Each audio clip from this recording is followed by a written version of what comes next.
9 నుండి మనం ముందుకు మన బైబిల్ అధ్యయనం కోసం చదువుకుందాం. Shall read from 9 to 14 of 2 Samuel. और दूसरा सामुएल अध्याय के 9 से लेके 14 वचन तक जो है हम पढ़ेंगे. రెండో సమూయేలు 19 कि मैं हिंदी में पढ़ता हूँ. इस्राएल के सब गोत्रों के सब लोग आपस में यह कहकर झगड़ते थे, राजा ने हमें हमारे शत्रुओं के हाथ से बचाया था और फलिश्तियों के हाथ से उसी ने हमें छुड़ाया, परंतु अब वह अबशलोम के डर के मारे देश छोड़कर भाग गया. परंतु अबशलोम जिसको हमने अपना राजा होने को अभिषेक किया था वह युद्ध में मर गया है. तो अब तुम क्यों चुप रहते हो और राजा को लौटा ले आने की चर्चा क्यों नहीं करते? तब राजा दाऊद ने सादोक और अब्यातार याजकों के पास कहला भेजा, यहूदी पुरानियों से कहा, कहो तुम लोग राजा को भवन पहुंचाने के लिए सबसे पीछे क्यों होते हो, जबकि समस्त इजराइल की बातचीत राजा के सुनने में आई है कि उसको भवन में पहुंचाए. तुम लोग तो मेरे भाई वरन मेरी ही हड्डी और मांस हो, तो तुम राजा को लौटने में सबके पीछे क्यों होते हो? फिर अमासा से यह कहो, क्या तू मेरी हड्डी और मांस नहीं है? और यदि तू योआब के स्थान पर सदा के लिए सेनापति ना ठहरे तो परमेश्वर मुझसे वैसा ही वरन उससे भी अधिक करे. इस प्रकार उसने सब यहूदी पुरुषों के मन ऐसे अपनी ओर खींच लिया कि मानो एक पुरुष था. अतः उन्होंने राजा के पास कहला भेजा, तो अपने सब कर्मचारियों को संग लेकर लौट आ. आइए shall we pray? आइए प्रार्थना करते हैं. ప్రార్థన చేసుకుందాం. हमारा जीवित विश्वास योग दयालु अनुग्रहकारी परमेश्वर, हमारी मन से धन्यवाद करते हैं. इस शाम के समय हमें सुंदर मौका दिया आपका पवित्र कलाम को ध्यान मनन कर सके. जीवित परमेश्वर आप है, जीवित बातें आपका है, अनंत जीवन की बातें आपके पास है. खाली खास हम आपके शरण में आपके सम्मुख में खड़े हैं. जीवन का रोटी प्रभु आप हमें तोड़ के दीजिए, हमें तृप्त कीजिए ताकि हम आपके नाम की महिमा कर सके. मनुष्य है, मिट्टी है, खाली पात्र अपात्र हो, आपके पवित्र लहू के छिड़काव के नीचे मेरा आत्मा प्राण देख को ले आते हैं. दास लोग जो ट्रांसलेट कर रहे हैं कृपा दीजिए, सब सिस्टम को आपका अधीन में रखे, बिना डिस्टर्बेंस बड़े आजादी के साथ आपके वचन हमारे तक पहुंचे. कृपा सिंहासन से आपका आत्मा के द्वारा हर एक हृदय को स्पर्श करे. प्रभु यीशु मसीह अनमोल नाम से मांगते हैं, आमीन. आमीन. दया वचन की सेवकाई शुरू करने से पहले कुछ सूचनाएं बताना चाहते हैं. कई लोगों के फोन अभी भी अनम्यूटेड है. नाम लेकर नहीं बताना चाहते हैं, पर कई लोगों के फोन अभी भी अनम्यूटेड है. उनके घरों से बहुत सारी आवाजें सुनाई दे रही है. दया करके आप अपने फोन को म्यूट करिएगा. तो दया कर अपने अपने फोन को म्यूट करिए, अपनी वीडियो बंद करिए. वचन के सेवकाई में कोई अंतराय ना हो. दया कर 10 बार बोलने की जरूरत ना पड़े. आपसे विनती करते हैं, request you to please mute your phones, वरना हमको अब एक बार एक नाम लेकर बोलना पड़ेगा. सिस्टर शांति, सिस्टर शीतल तोड़कर, QCOM BTD, brother, there is one phone, QCOM BTD. Sister Elshiba, ये लोग सब अपना फोन म्यूट करें प्लीज, दया करके. बहुत आवाजें आ रही है. ब्रदर काले, we request you to please mute your phone. Okay. Now your phone also, please.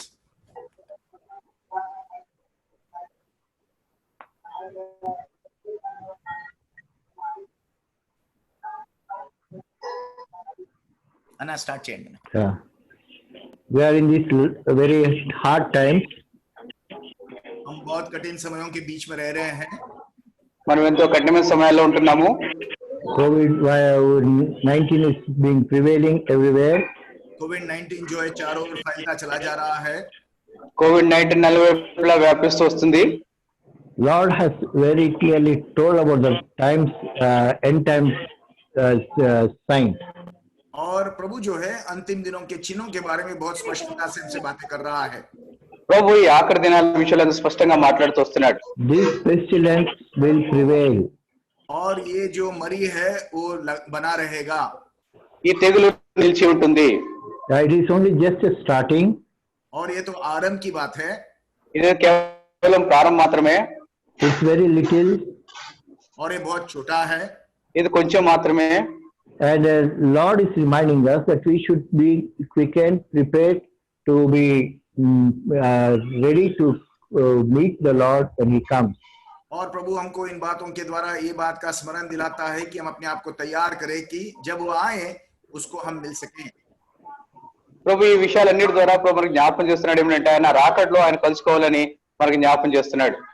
In this small portion which we have read, और जो वचन के भाग को हमने पढ़ा है, ఈ చదువున్న కొద్ది వాక్య భాగంలో thrice it is written like this. 3 बार इस तरीके से लिखा गया है. ఇక్కడ 3 సార్లు ఒక విషయం రాయబడింది. 10th verse, last portion. 10 वचन के आखिरी भाग में Why are you అదే వచ్చిన ఆఖరి భాగంలో why do you not speak a word of bringing the king back? तो तुम क्यों चुप रहते हो और राजा को लौटा ले आने की चर्चा क्यों नहीं करते? కాబట్టి మనం రాజును మరలా తోడుకొని రాకుండాటకు హేతువేమి? Verse 11, last portion. 11వ వచ్చిన ఆఖరి భాగంలో Why are you last to bring the king back to his house? और उसके भवन में पहुंचाने में तुम लोग राजा को भवन में पहुंचाने के लिए सबसे पीछे क्यों रहते हो? కనుక రాజును నగరికి మరలా తోడుకొని రాకుండాటకు మీరు ఎందుకు ఆలస్యం చేస్తున్నారు? 12th verse, 12 वचन, last portion. 12వ వచనము Wherefore then are you last to bring back the king? तो तुम राजा को लौटाने में सबके पीछे क्यों होते हो? మీరు రాజును తీసుకురావడానికి వెనుక ఎందుకు ఉన్నారు? Through these verses, Lord is reminding us one thing. और इन वचनों के द्वारा प्रभु जो हमको एक बात स्मरण दिलाता है. అయితే ఈ వాక్యం ద్వారా ప్రభు మనకు ఒక మాట జ్ఞాపకం చేస్తున్నాడు. Lord is very desirous to come back.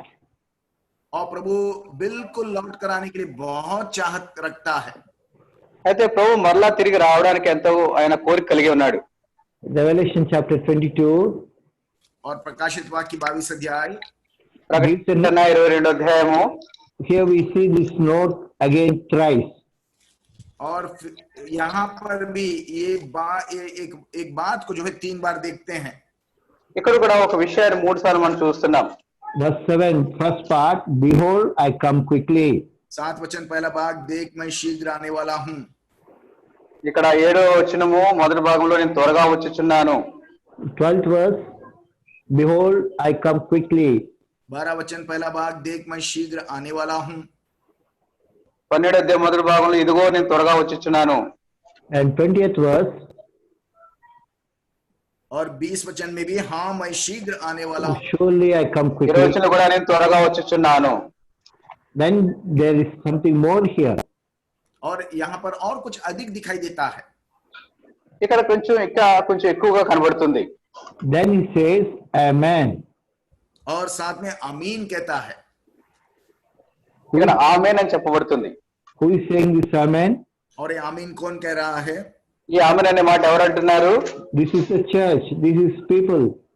और उसकी प्रजा और उसकी मंडली कह रही है. ఆయన ప్రజలైన సంఘము చెప్తుంది. And he says, even so will come Lord Jesus Christ. और मंडली कहती है हाँ मैं शीघ्र आने वाला हूँ. आमीन करके कहते हैं. ఇక్కడ ప్రభువు యేసుకు త్వరగా రమ్ము ఆమేన్ అని చెప్పబడుతుంది. So even so Lord, please come. हाँ प्रभु शीघ्र आ, आमीन करके कहते हैं. ప్రభువు యేసు రమ్ము ఆమేన్ అని చెప్పబడుతుంది. Lord is waiting to come. और प्रभु जो है बाट जो रहा है कि वो लौट कर आए. అయితే ప్రభు రావడానికి ఆయన నిరీక్షిస్తున్నాడు. And he is also waiting for an invitation from the church that they should say, Amen, please do come, Lord. और मंडली की ओर से वो बाट जो रहा है कि निमंत्रण मिलेगा कि हाँ प्रभु जी शीघ्र आ. అయితే ఆయన సంఘం ద్వారా స్వాగతం ఆయన రావడానికి ఆహ్వానం కావాలని ఆయన ఎదురు చూస్తున్నాడు. He is waiting for the church to say, "Yes, Lord, please you come." और मंडली के मुंह से आवाज वो एक निमंत्रण सुनना चाहता है कि हाँ प्रभु जी आप शीघ्र आओ. He is waiting from సంఘం నుండి everyone. ప్రభువా త్వరగా రమ్మని ఆహ్వానాన్ని కోరుతున్నాడు. He is waiting from everyone that they should say, "Lord, please you come." हम सबों से वो ये निमंत्रण की बात उठ रहा है कि हम सब कहें हाँ प्रभु जी शीघ्र आओ. అయితే మనం అందరం కూడా ప్రభువా త్వరగా రమ్ము అని చెప్పాలని ప్రభు మన నుండి ఆహ్వానం కోరుతున్నాడు. Who are these people who are inviting? और कौन है ये जो निमंत्रण देने वाले? అయితే మనం ఎవరు ఆయనకు ఆహ్వానం ఇవ్వడానికి? Why the word of God says और परमेश्वर का वचन कहता है that people, ఏదో వాక్యం సెలవిస్తుంది, the children of Israel, they are saying this word. और इस्राएल की प्रजा जो है इस शब्द को कह रहे हैं. Verse chapter 2 Samuel chapter 19 and verse 9. Israel ప్రజలు ఈ మాటలను చెప్తున్నారు. 2 Samuel दूसरा शमूएल का 19 अध्याय 9 वचन में इस बात को पढ़ते हैं. 2 సమూయేలు 19:9 మాట మనం చదువుతున్నాం. The middle portion says, बोलना ना थोड़ा लंबा बोलो ना. the middle portion says that the king that has saved us out of the hand of the enemy, और यहाँ पर लिखा गया है इस्राएल के लोग आपस में कहते थे राजा ने हमें शत्रुओं के हाथ से बचाया था. ఇక్కడ మధ్య భాగంలో ఇశ్రాయేల్ ప్రజలందరూ ఇట్లా అనుకుని మన శత్రుల చేతుల నుండి ఫిలిస్తీన్ల చేతుల నుండి రాజు మనం విడిపించినాడు. this king has saved us from the hands of the Philistines. और यहाँ राजा की चर्चा कह रहे हैं कि इस राजा ने फलिस्तियों के हाथ से हमें छुड़ाया है. అది ఏ రాజు గురించి ఇక్కడ చెప్పబడుతుందో ఆ రాజు ఫిలిస్తీన్ల చేతి నుండి విడిపించినాడు. There was a great challenge one day. और सॉरी ना There was a great challenge one day. और एक दिन बहुत बड़ी एक चुनौती थी. అయితే అది ఒక రోజు గొప్ప సవాలుగా ఉంది. The Philistines gathered together and there was a great hero amongst them, even Goliath. और एक दिन युद्ध छिड़ गया और उनके बीच में एक बहुत बड़ा एक योद्धा था गोलियात खड़ा था. అయితే ఒకప్పుడు యుద్ధం వచ్చింది. ఆ సమయంలో ఫిలిస్తీన్ల దగ్గర గొప్ప యోధుడు గొలియాత్ ఉన్నాడు. He's giving a challenge like this, 1 Samuel 17:9. If you be able to fight. और उस दिन उस गोलियात ने एक चुनौती दिया और खड़े होकर पहले शमूएल की किताब 17:9 में एक चुनौती फेंकता है. ఇక్కడ మొదటి సమూయేలు 17:9 ఆ గొలియాత్ ఒక సవాల్ విసురుతున్నాడు. If you be able to fight with me and kill me, then we will be your servants. If I prevail against him and kill him, then you will be our servants and serve us. यदि वह मुझसे लड़कर मुझे मार सके तो तब तो हम तुम्हारे अधीन हो जाएंगे, परंतु यदि मैं उस पर प्रबल होकर मारूं तो तुमको हमारे अधीन होकर हमारी सेवा करनी पड़ेगी. ఒకవేళ నన్ను ఆయన ఓడిస్తే మేము దాసులమవుతాము, మీరు నన్ను ఓడిస్తే మేము మీకు దాసులమవుతాము. Verse 11 says, Saul and all Israel heard this word, and the Philistines were and they were much dismayed and greatly afraid.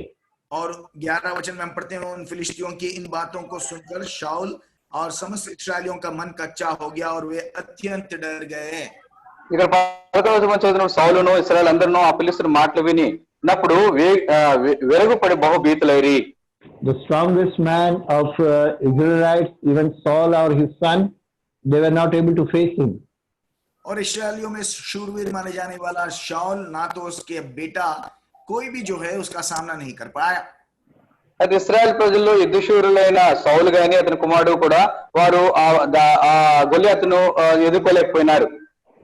There's one, the wonderful King of Kings, Lord of Lords, his child, even David, he won that Philistine.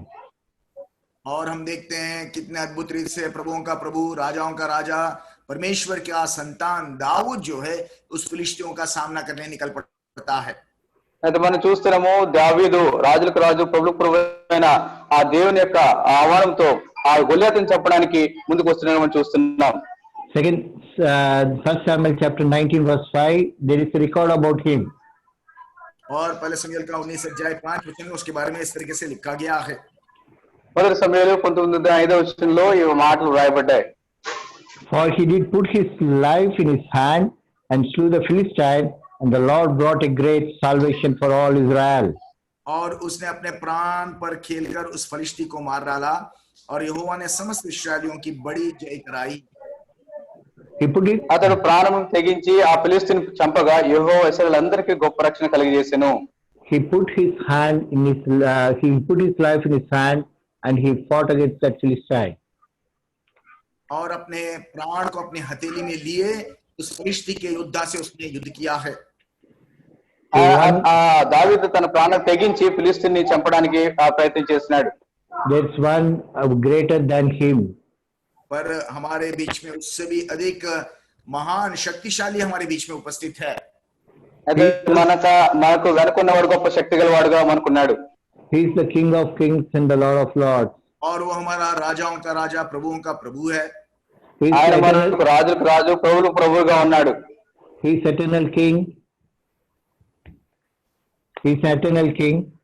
और सनातन का राजा है। ఆయన నిత్యమైన రాజు. He has no beginning nor end. ना तो उसका कोई आदि ना अंत है। ఆయనకు ఆది అంతం లేదు. His kingdom is from everlasting to everlasting. और उसका राज से सनातन तक है। ఆయన రాజ్యం నిత్యత్వం నుండి నిత్యత్వం వరకు ఉంది. And that great King, he has come to deliver us even from the dangerous enemy. और ऐसा महान राजा हमारे सबसे बड़े शत्रु से हमको छुटकारा दिलाने के लिए इस जगत संसार में आया है। అయితే అలాంటి రాజు మనందరూ కూడా శత్రువు విడిపించడానికి లోకానికి వచ్చి ఉన్నాడు. Our enemy has captivated us. और हमारा शत्रु ने हमको पकड़ रखा है। మన శత్రువు మనల్ని బంధించి ఉంచినాడు. A strong man has taken hold of us. और एक बहुत ही सामर्थ्यवान बलवंत व्यक्ति ने हमको अपने हाथों में जकड़ रखा है। గొప్ప శక్తి గల బలవంతుడైన చేతులు మనం చిక్కబడి ఉన్నాం. The word of God says in Luke's Gospel chapter 11. और लूका रचित सुसमाचार 11 अध्याय में परमेश्वर का वचन हमको ये बात स्मरण दिलाता है। లూకా సువార్త 11వ అధ్యాయంలో దేవుని వాక్యం మనకి ఈ విషయం జ్ఞాపకం చేస్తుంది. Verse 22 says, और 22 वचन कहता है, 22వ వచనం సెలవిస్తుంది, when a stronger than verse 21 and 22. Shall we read together? और 21 और 22 वचन मैं पढ़ता हूं हिंदी में, आप सुनिएगा। जब बलवंत मनुष्य हथियार बांधे हुए अपने घर की रखवाली करता है तो उसकी संपत्ति बची रहती है, पर जब उससे बढ़कर कोई और बलवंत चढ़ाई करके उसे जीत लेता है तो उसके वे हथियार जिन पर उसका भरोसा था छीन लेता है और उसकी संपत्ति लूट कर बांट देता है। దేవుని రాజ్యం మీదకు వచ్చి ఉన్నది. బలవంతుడు ఆయుధం ధరించుకుని తన ఆవరణం కాచుకున్నప్పుడు అతని సొత్తు భద్రంగా ఉండును. అయితే అతని కంటే బలవంతుడైన ఒకడు అతని పై జయించినప్పుడు అతడు నమ్ముకున్న ఆయుధములన్నింటినీ లాక్కొని అతని ఆస్తిని పంచిపెట్టును. Here we are reminded of the great king and the one who has wrought the great victory. और यहाँ पर उस महान राजा का स्मरण दिलाया जाता है जिसने एक महान जय को हमारे लिए संप्राप्त किया है। ఇక్కడ గొప్ప రాజు యొక్క జయాన్ని మనకి జయం కలిగేసిన రాజు మనకు జ్ఞాపకం చేస్తున్నాడు. A strong man. और एक बलवंत व्यक्ति బలవంతుడైన వ్యక్తి who is fully armed. He has और जो हथियार बांधे हुए है, ఆయన ఆయుధం ధరించిన వాడు. and he's kept the goods under his control. और उन सारे संपत्ति को अपने हाथों तले उसने रखा है। ఆయన ఆస్తినంతా కూడా తన హస్తగతం చేసుకున్నవాడు. Who is that strong man? और ये बलवंत व्यक्ति कौन है? ఈ బలవంతుడైన వ్యక్తి ఎవరు? It's spoken about Satan. और ये शैतान के बारे में बातें करता है। ఇక్కడ సాతాను విషయంలో తెలియజేయబడుతుంది. The word of God also reminds us from Jeremiah chapter 50. और यिर्मयाह की किताब से परमेश्वर के वचन को ये बात स्मरण दिलाता है। Book of ఇర్మియా Jeremiah గ్రంథం కూడా ఈ మాట జ్ఞాపకం చేస్తుంది. chapter 50 यिर्मयाह का 50 अध्याय and verse 33. और 33 वचन। ఇర్మియా గ్రంథము 50 అధ్యాయము 3వ వచనం. Request there to read in Hindi. और यिर्मयाह का 50 अध्याय यिर्मयाह, बुक ऑफ यिर्मयाह चैप्टर 50 वर्स 33 मैं हिंदी में पढ़ रहा हूं।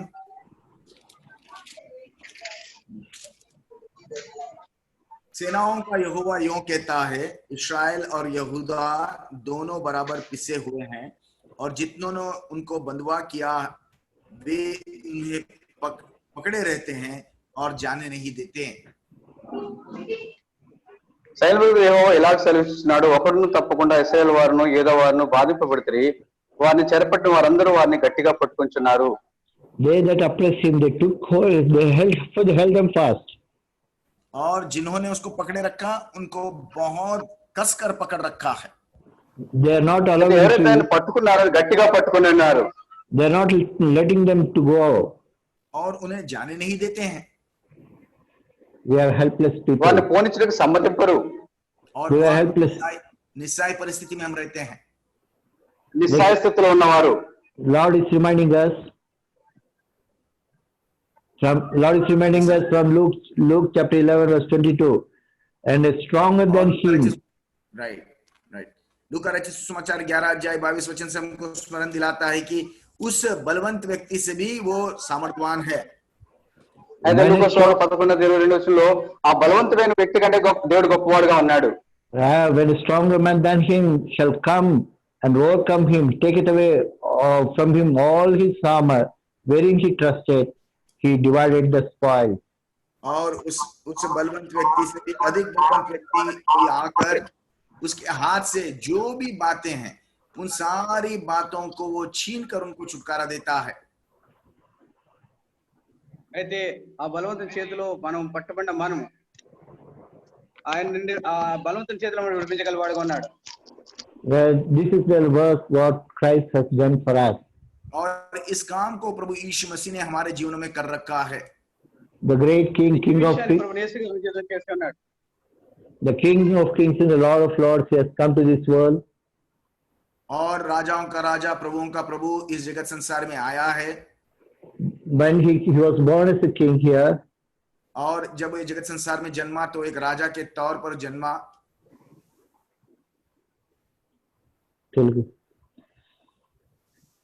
डेविड ఈ లోకంలో ఒక రాజుగా జన్మించినాడు. but the word of God says he was वचन कहता है he was in the world were made of him, by him he was in the world, but the world knew him not. और वो जगत संसार को जिसने रचाया वो ये जगत संसार में जब उतर कर आया उसी जगत संसार ने उसको जाना नहीं। ఏ లోకమైతే ఆయన్ని ఏ లోకాన్ని ఆయన సృష్టించినాడో ఆ లోకానికి ఆయన వచ్చినప్పుడు ఆ లోకం ఆయన్ని గుర్తించలేదు. The word of God says he came to his own received him not. और उसके परमेश्वर का वचन कहता है जब अपने लोगों के पास वो आया तो अपने स्वयं ने उसको नहीं स्वीकारा। అయితే దేని వాక్యం సెలవిస్తుంది, ఆయన తన ప్రజల వద్దకు వచ్చినప్పుడు ఆ ప్రజలు ఆయన్ని గుర్తించలేదు.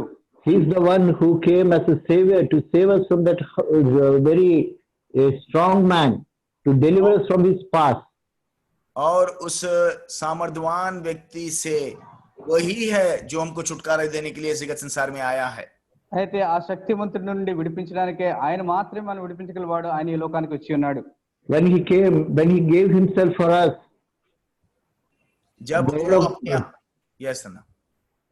word of God tells us he was despised, rejected. They did not accept this king. और जब वो अपने को छुटकारा करने के लिए आया तो लोगों ने वो उसको नहीं स्वीकारा, उसको इनकार किया, उसको अपना राजा कर उन्होंने नहीं स्वीकारा। అయితే దేవుడు తన ప్రజలను విడిపించడానికి విమోచనకు వచ్చినప్పుడు ఆయన్ని వారు అంగీకరించలేదు, ఆయనని తృణీకరించినారు. Even Pilate was giving his testimony, I see no blame in him, he is spotless, what shall I do with a king? They cried, crucify him, crucify him. जब पिलातुस स्वयं उसके बारे में गवाही देते हुए कहता है कि उसके अंदर मैं कोई दोष को नहीं पाया, फिर भी लोगों ने उसके खिलाफ आवाज उठाकर कहा कि उसको क्रूस पर वध करो, क्रूस पर उसको सौंप दो। అయితే పిలాతు ఆ ప్రభువు యేసు క్రీస్తు విషయంలో నేను అతనిలో ఏ నేరం కనుగొనలేదని చెప్పినప్పుడు కూడా ప్రజలు అతన్ని సిలువ వేయము అని కేకలు వేస్తున్నారు మనం చూస్తున్నాం. He was rejected of men. और वो लोगों का इनकारा हुआ था। ఆయన మనుషుల చేత తృణీకరింపబడినాడు. Not only rejected of men, पर ना केवल वो लोगों के द्वारा इनकार किया गया, On the cross of కేవలం Calvary, మనుషులకి మాత్రమే కాదు, on the cross of Calvary, Kalvari क्रूस के ऊपर ఆ కలవరి శిలువలో He took all our sins upon Him. उसने सारे जगत संसार के पाप को अपने ऊपर उसने ले लिया। ఆయన లోకంలో ఉన్న పాపాలన్నీ కూడా తన మీద ఆయన వేసుకున్నాడు. God the Father also, He left Him alone, and He was rejected of God the Father also. और परमेश्वर पिता ने उस कलवरी क्रूस के ऊपर अपने पुत्र को त्यज दिया, और पिता के द्वारा भी जो है वहां पर वो छोड़ दिया गया है। ఆ కలవరి శిలువలో తండ్రి అయిన దేవుడు కూడా కుమారుని విడిచిపెట్టినాడు, ఆయన ఒంటరిగా వదిలిపెట్టినాడు. The word of God says through His death, He destroyed the one who has the power of death in his hand, even Satan. और परमेश्वर का वचन हमको स्मरण दिलाता है और याद दिलाता है कि उसने अपने मृत्यु के द्वारा उसको हरा दिया जिसके पास मृत्यु की सामर्थ्य रहती थी। అయితే ఏ వ్యక్తి చేతిలో మరణం యొక్క శక్తి ఉన్నదో ఆ వ్యక్తిని ఓడించడానికి దీని వాక్యం మనకు సెలవిస్తుంది. The death, even the cause of the death, even our sins, He nailed it to the cross, and He has taken away through the shed blood which He has shed for us. और उस कलवरी क्रूस के मृत्यु के द्वारा और कलवरी क्रूस पर बहे हुए के लहू के द्वारा, धाराओं के द्वारा उसने हमारे लिए जय को संप्राप्त किया है।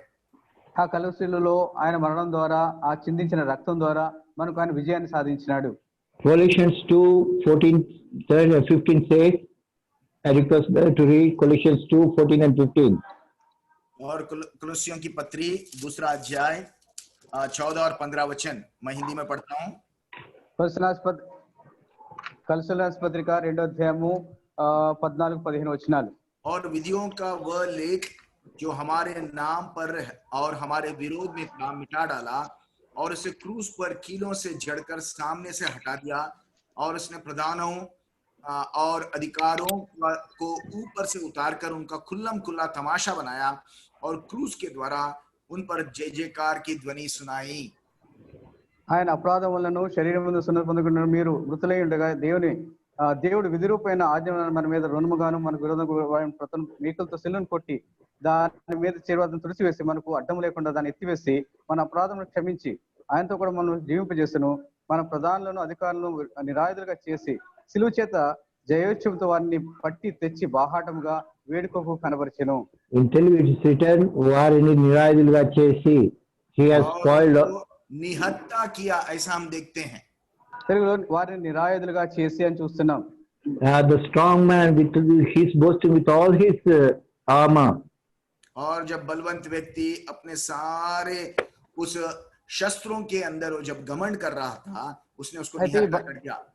అయితే బలవంతుడు తన ఆయుధముల చేత గర్వించేవాడుగా ఉన్నప్పుడు ఆ బలవంతుని నిరాయుధునిగా చేసినాడు. The same thing with Goliath. और इसी बात को हम गुलियात के जीवन में भी देखते हैं। అదే విషయాన్ని మనం గొలియాతులో కూడా చూడవచ్చు. Goliath was a strong man. और गोलियात बहुत ही बलवंत व्यक्ति था। గొలియాత్ ఎంతో బలవంతుడైన వాడు. He is very proud about his armor. और अपने शस्त्रों के बारे में बहुत घमंड करता था। తన ఆయుధ విషయంలో గర్వించేవాడుగా ఉన్నాడు. That was, praise God, He is the Lord who won victory over that strong man, and He has opened the door and released everyone from his captivity.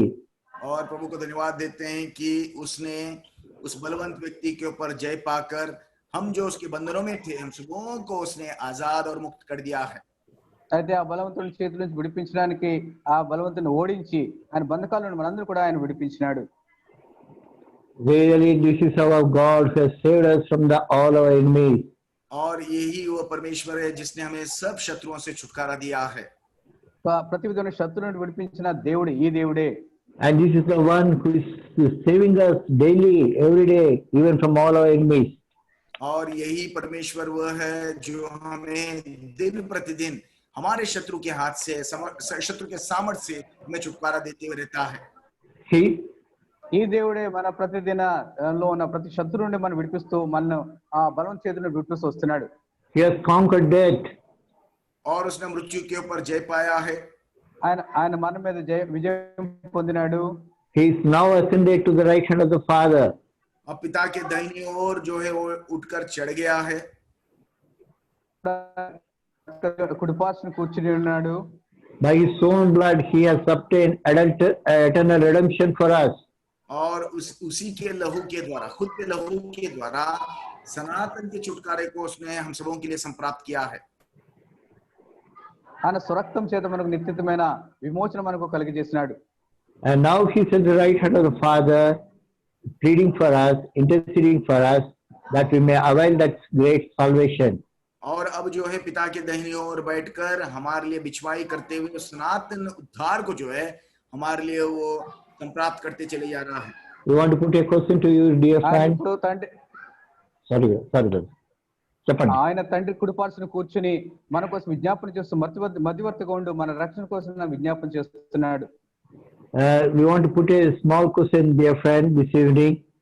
और इस शाम के समय में प्रिय दोस्तों आपके सामने एक सवाल रखना चाहते हैं। Do you know this king? స్నేహితులారా, ఈ సాయంకాల సమయంలో ఒక చిన్న ప్రశ్న వేయాలనుకుంటున్నాను. Do you know the king who loved you, who gave himself for you, for your salvation? क्या उस राजा को तुम जानते हो जिसने तुमसे प्रेम कर अपने आपके उद्धार के लिए अपने प्राण को दे दिया? అయితే ఈ రాజును ఎరుగుదువా? ఏ రాజు అయితే నీ కోసం నిన్ను ప్రేమించి నీ కోసం తన ప్రాణాన్ని అప్పగించాడు ఆ రాజు నీకు తెలుసా?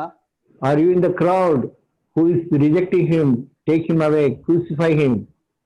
या तुम उस भीड़ के साथ हो जो कह रहे हो कि यहां से ले जाओ और क्रूस पर इसको वध करो? లేక నువ్వు ఆ గుంపులో ఉన్నావా? ఆయనను సిలువ వేడి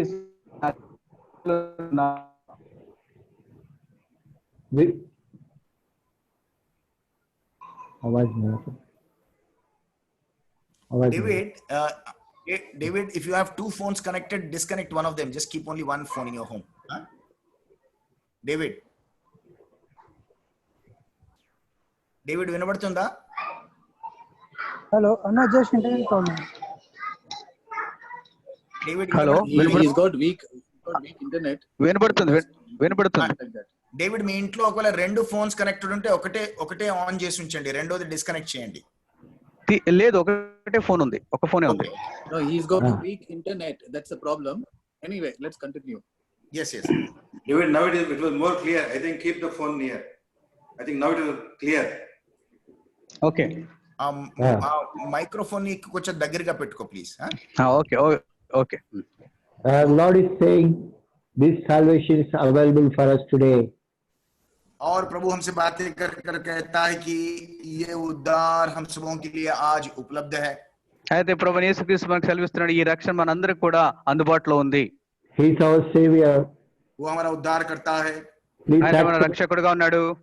Please accept him by faith, trusting in that wonderful finished work of the Calvary. और आज आप उसको स्वीकार लो विश्वास के द्वारा, जो परिपूर्ण काम को उसने कलवरी क्रूस पर पूरा किया, उसके द्वारा आप उसको अपने जीवन में स्वीकार लो. ఆయన ఆ కలువరిలో చేసిన పరిపూర్ణమైన కార్యం ద్వారా మీరు ఆయన్ను ప్రభువైన యేసుక్రీస్తును రక్షణగా అంగీకరించండి. He has defeated the enemy for your sake. आपके लिए उसने शत्रु को हरा दिया है. మీ నిమిత్తమే ఆయన శత్రువును ఓడించినాడు. He has paid the penalty for sin and he has erased that sin. Trust in that great salvation. और उसने हमारे लिए अपने पापों के दाम को चुका दिया, अपने पापों को मिटा दिया, और इस कारण से उस महान उद्धार पर आप विश्वास करिए. And a word for the ఆయన మీకోసం పాప నిమిత్తం క్రయదాన్ని చెల్లించినాడు. ఆయన పాపం నందు కూడా ఆయన పాపం నుండి మనకు విమోచన అనుగ్రహించినాడు. A word for the believers also. और विश्वासियों के लिए भी एक खास शब्द बताना चाहते हैं. అయితే విశ్వాసులు కూడా ఒక మాటని చెప్పాలనుకుంటున్నాను. He has fled for a refuge into that innermost place, even beyond the veil. वो हमारे लिए एक शरण स्थान स्थापित करने के लिए, वो जो अति पवित्र स्थान, वो पर्दे के पीछे जो है हमारे लिए प्रवेश कर चुका है. ఆయన మనం ఆశ్రయస్థానంగా మనము తీసుకుని ఆ పరిశుద్ధ స్థలం, అతి పరిశుద్ధ స్థలం వెళ్ళడానికి ఆయన మార్గం సిద్ధపరిచినాడు. And he is at the right hand of the Father in the order of Melchizedek is interceding for us. और मेल्कीसेदेक के स्तर पर वो महायाजक बनकर पिता की दाहिनी ओर बैठकर आपके लिए और मेरे लिए बिछवाई कर रहा है. We can trust మెల్కీసెదెక్ స్థానంలో ఆయన ప్రధాన యాజకుడిగా తండ్రి కుడిపార్శ్వన కూర్చుని మన కోసం ఆయన విజ్ఞాపన చేస్తున్నాడు. You can trust in him for every time, and you can call upon him, and he's the perfect salvation. हमारे जीवन के हर एक स्थिति के लिए उस पर संपूर्ण भरोसा कर कर उसको हम पुकार सकते हैं और हमारे संपूर्ण उद्धार के लिए वही हमारा उद्धार करता है. మన జీవితంలో ప్రతి పరిస్థితిలో అన్ని విషయాల్లో కూడా ఆయన మనకు సంపూర్ణమైన రక్షకుడుగా మనకు ఉన్నాడు. He is able to save us to the uttermost. और किसी भी स्तर तक जो है हमको वही बचा सकता है. ఆయన మనం ఎలాంటి పరిస్థితుల్లో ఉన్నా కూడా అట్టడుగు స్థానం కూడా ఆయన రక్షించగలడు. He is there alive, and it's our duty to be trusting in him and be prepared for his coming, and send him a word saying, "Return thou and all thy servants." और हमारी विश्वासी होने के नाते केवल यही हमारी जिम्मेदारी है कि हमारे जीवन के हर एक स्थिति में उसके ऊपर संपूर्ण विश्वास करते हुए मंडली के तौर पर उसके आगमन के लिए तैयार होते हुए उसको लौट कर आने के लिए हमें निमंत्रण देने वाले बनना है. అయితే విశ్వాసులుగా మనకు బాధ్యత ఏమిటంటే మనం సంపూర్ణంగా సిద్ధపరచబడి ఆయన రెండో రాకడికే ఆహ్వానించే వారుగా మనం సిద్ధపడి ఉండాలని ప్రభు కోరుతున్నాడు. 2 Samuel chapter 19 verse 14, last portion. They sent a word to the king, "Return thou and all thy servants." दूसरा शमूएल का 19:14 में उन्होंने राजा के पास कहला भेजा, तू अपने सब कर्मचारियों को संग लेकर लौट आ. అయితే రెండో సమూయేలు 19:14 ఆయన మరలా రావాలని ఆయన కోరుతున్నాడు. Lord is coming soon. और प्रभु शीघ्र आ रहा है. ప్రభు త్వరగా రాబోతున్నాడు. How are we going to meet him? और कैसे हम उसका सामना कर पाएंगे. అయితే ఎలాగో నువ్వు ఆయన కలుసుకోగలవు. Here there are few examples who met the king as he was coming. और हम जब राजा दाऊद जो है लौट कर जब आ रहा था उस समय में उससे मुलाकात करने वालों के कुछ उदाहरणों को हम देखेंगे. అయితే ఆ దావీదు రాజు తిరిగి వస్తున్నప్పుడు ఆయనతో కలుసుకోవడానికి ఉన్న మనుషుల విషయంలో కొన్ని ఉదాహరణ మనం చూస్తున్నాం. Please read verse 16. और 16 वचन को मैं पढ़ता हूँ. 16 वचन మనం చదువుకుందాము.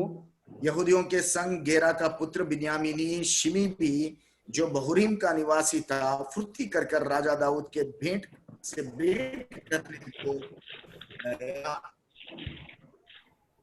అంతలో బహురీము మీద ఉన్న బెన్యామీనుడగు గేరా కుమారుడు సిమి త్వరపడి రాజైన దావీదు ఎదుర్కొంటే యూదా వారితో కూడా వచ్చెను. Here we see about one man, his name is Shimei. और यहाँ पर शिमी नामक एक व्यक्ति को देखते हैं. ఇక్కడ వ్యక్తి సిమి గురించి మనం చూస్తున్నాం. 2 Samuel 16 we read about him. और दूसरा शमूएल का 16 अध्याय में उसके बारे में हम पढ़ते हैं. We sorry brother. 16 And I carry on. Yeah, here we see how when David is coming out of Jerusalem, he was casting stones upon David and his shelling curses upon him.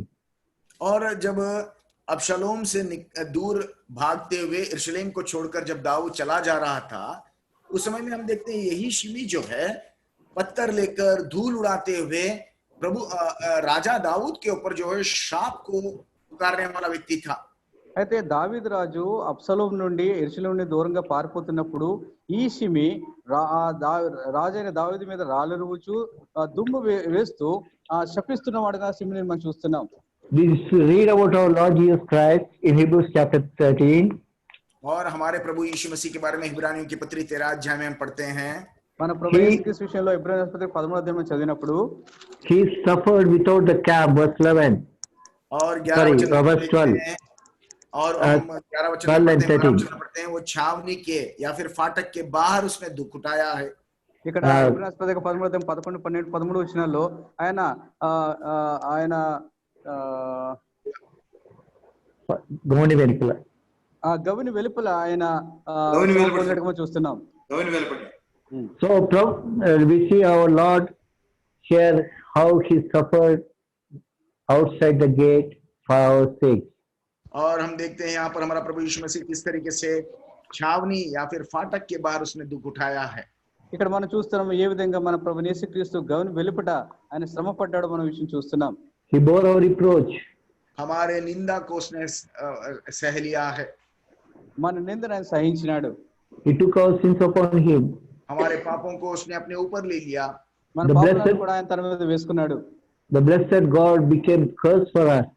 और आशीषित प्रभु हमारे लिए श्रापित बन गया। ధన్యుడైన దేవుడు మన కోసం శాపగ్రస్తుడు అయిపోయినాడు. The great richest God became poor for us. और जो धनवान, बहुत ही धनवान हमारा परमेश्वर जो है कंगाल बन गया। ఐశ్వర్యవంతుడైన దేవుడు మన కోసము దరిద్రుడిగా చేయబడ్డాడు. The one who is altogether lovely, he became without form. और अति सुंदर कहलाने वाला हमारे लिए कुरूप हो गया, उसका कोई रूप बाकी नहीं रह गया है। అయితే అతి సుందరుడైన ఆ దేవుడు మన కోసం వికారముగా చేయబడ్డాడు. The one who is without sin became sin for us. और जो पाप रहित था वो आपके लिए और मेरे लिए पाप बन गया है। అయితే పాపరహితుడైన ఆ దేవుడు నీ కోసం నా కోసం పాపంగా చేయబడ్డాడు. Do this message of love of Christ, the cross of Christ, the preaching of the cross, is it just a vain thing for you? क्या ये क्रूस की दृश्य, ये क्रूस के संबंधित संदेश, ये प्रभु यीशु मसीह का जो बलिदान, क्या आपके लिए व्यर्थ बात ठहरती है? ఈ సిలువ దృశ్యము, ఈ సిలువ సంబంధమైన విషయాలు మీకు వ్యర్థముగా కనిపిస్తున్నాయా? Is it just a foolishness unto you? क्या ये आपके लिए मूर्खता जैसे सुनाई पड़ती है? ఇది మీకు Shall ఒక we- మూర్ఖత్వంగా కనబడుతుందా? Shall we 1 Corinthians chapter 1 and verse 18? और पहले कुरिन्थियों की पत्री पहला अध्याय 18 वचन, కొరింథీ రాసిన మొదటి పత్రిక 1వ అధ్యాయము 18వ వచనము. क्योंकि क्रूस की कथा नाश होने वालों के लिए मूर्खता है, परंतु हम उद्धार पाने वालों के लिए परमेश्वर की सामर्थ है। సిలువను గూర్చిన వార్త నశించిన వారికి విరుద్ధనం గాని రక్షించబడుచున్న మనకు దేవుని శక్తి. Beloved, or is it the power of God to you, or is it just foolishness for you? क्या प्रियो आपके लिए ये क्रूस का संदेश सामर्थ है या फिर आपके लिए मूर्खता दिखाई पड़ रहा है? ప్రియులారా, ఈ సిలువను గూర్చిన వార్త మీకు శక్తిగా ఉందా లేక విరుద్ధంగా కనబడుతుందా? The loving Savior took your state on your behalf to redeem you and give you eternal life. और ये प्रेमी परमेश्वर ने तुम्हारे पक्ष में इस क्रूस के मृत्यु को सह लिया ताकि आपको उद्धार प्रदान करें। ఈ ప్రేమ గల దేవుడు మీ పక్షాన ఆ సిలువలో ఆ భయంకరమైన మరణాన్ని ఆయన అనుభవించి మీకు రక్షణ ఇవ్వాలని కోరుతున్నాడు. Shimi took a chance. और शिमी ने एक ऐसा मौका उठाया, సేమి He ఒక make- అవకాశాన్ని తీసుకున్నాడు. He made fun of his Lord. और एक समय में ये अपने प्रभु की हंसी मजाक किया, ठट्ठा किया। ఒకప్పుడు ఈ సిమి తన రాజుని హేళన చేసినాడు. He despised him, despised his great price he is making for him. और जो बड़े बलिदान को करने वाले उस राजा को उसने तुच्छ जाना और उसकी मजाक की है। అయితే ఆ గొప్ప త్యాగం చేసిన రాజును తృణీకరించినాడు, ఆ రాజుని హేళన చేసినాడు. Today many people are like this here in this world. और जगत संसार में बहुत सारी प्रजा ऐसे ही दिखाई पड़ती है। ఈ రోజుల్లో చాలా మంది లోకంలో అలాగే కనబడుతున్నారు. For them the preaching of the cross is only foolishness. और कई लोगों के लिए ये क्रूस का सुसमाचार जो है मूर्खता दिखाई पड़ता है। చాలా Are you one మంది of- సిలువ గురించిన సువార్త మూర్ఖత్వంలో కనబడుతుంది, వెరితనంగా కనబడుతుంది. Are you one of them? क्या उनमें से तुम एक दिखाई पड़ते हो? అయితే వారిలో నువ్వు ఒకటిగా ఉన్నావా? King is coming. और राजा लौट कर आ रहा है। రాజు రాబోతున్నాడు. When he's coming, what will be your answer? जब वो लौट कर आएगा तो तुम्हारा उत्तर क्या होगा? ఆయన తిరిగి వచ్చినప్పుడు నీ జవాబు ఏమిటి? Shimei came running. He fell at the feet of David. और हम The king. देखते शिमी फुर्ती करके राजा दाऊद के पास दौड़ कर आया और उसके पैरों तले गिर गया। అదే సిమి త్వరపడి వచ్చి రాజుని దావీదుని ఎదుర్కొంటకి వచ్చి ఆయన కాళ్ళ మీద పడ్డాడు. Verse 19, 2 Samuel chapter 19 and verse 19, please read. और दूसरा शमूएल का 19 अध्याय का 19 वचन मैं पढ़ता हूँ। 2 సమూయేలు 19వ అధ్యాయం 19వ వచనము. राजा से कहने लगा, मेरा प्रभु मेरे दोष का लेखा न ले, और जिस दिन मेरा प्रभु राजा यरूशलेम को छोड़ आया उस दिन तेरे दास ने जो कुटिल काम किया उसे स्मरण न करे और न राजा उसे अपने ध्यान में रखे। నా ఏలినవాడా, నేను చేసిన ద్రోహం నా మీద మోపకము, నా ఏలిన వాడవును రాజువునకు నీవు యెరూషలేమునకు విడిచిన వెళ్ళడా నీ దాసులకు నేను మూర్ఖించి చేసిన దోషమును జ్ఞాపకం మందుంచుకోము, మనసు నందుంచుకొనకుము. See, verse 20. और 20 वचन देखिएगा, 20వ వచనం కూడా, क्योंकि तेरा दास जानता है कि मैंने पाप किया, देख आज अपने प्रभु राजा से भेंट करने के लिए यूसुफ के समस्त घराने में से मैं ही पहले आया हूं. నేను పాపం చేస్తుందని నాకు తెలిసినది కనుక యోసేపు వారందరితో కూడా నా ఏలినవాడవు రాజునకు నిన్ను ఎదుర్కొంటకు నేను ముందుగా వచ్చి ఉన్నాను. నేను I understand I have sinned.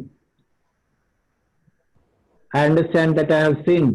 और वो कहता है कि मैंने तेरे खिलाफ पाप किया, मैं इस बात को जान गया हूं. అయితే నేను పాపం చేస్తుందని అనే విషయాన్ని తెలుసుకున్నాను. Before any house of Joseph could come, it's me. I'm the first man to come, and I'm pleading you. Yusuf के समस्त घराने में से कोई भी तुझसे भेंट करने से पहले मैं ही दौड़कर तेरे सामने आया हूं.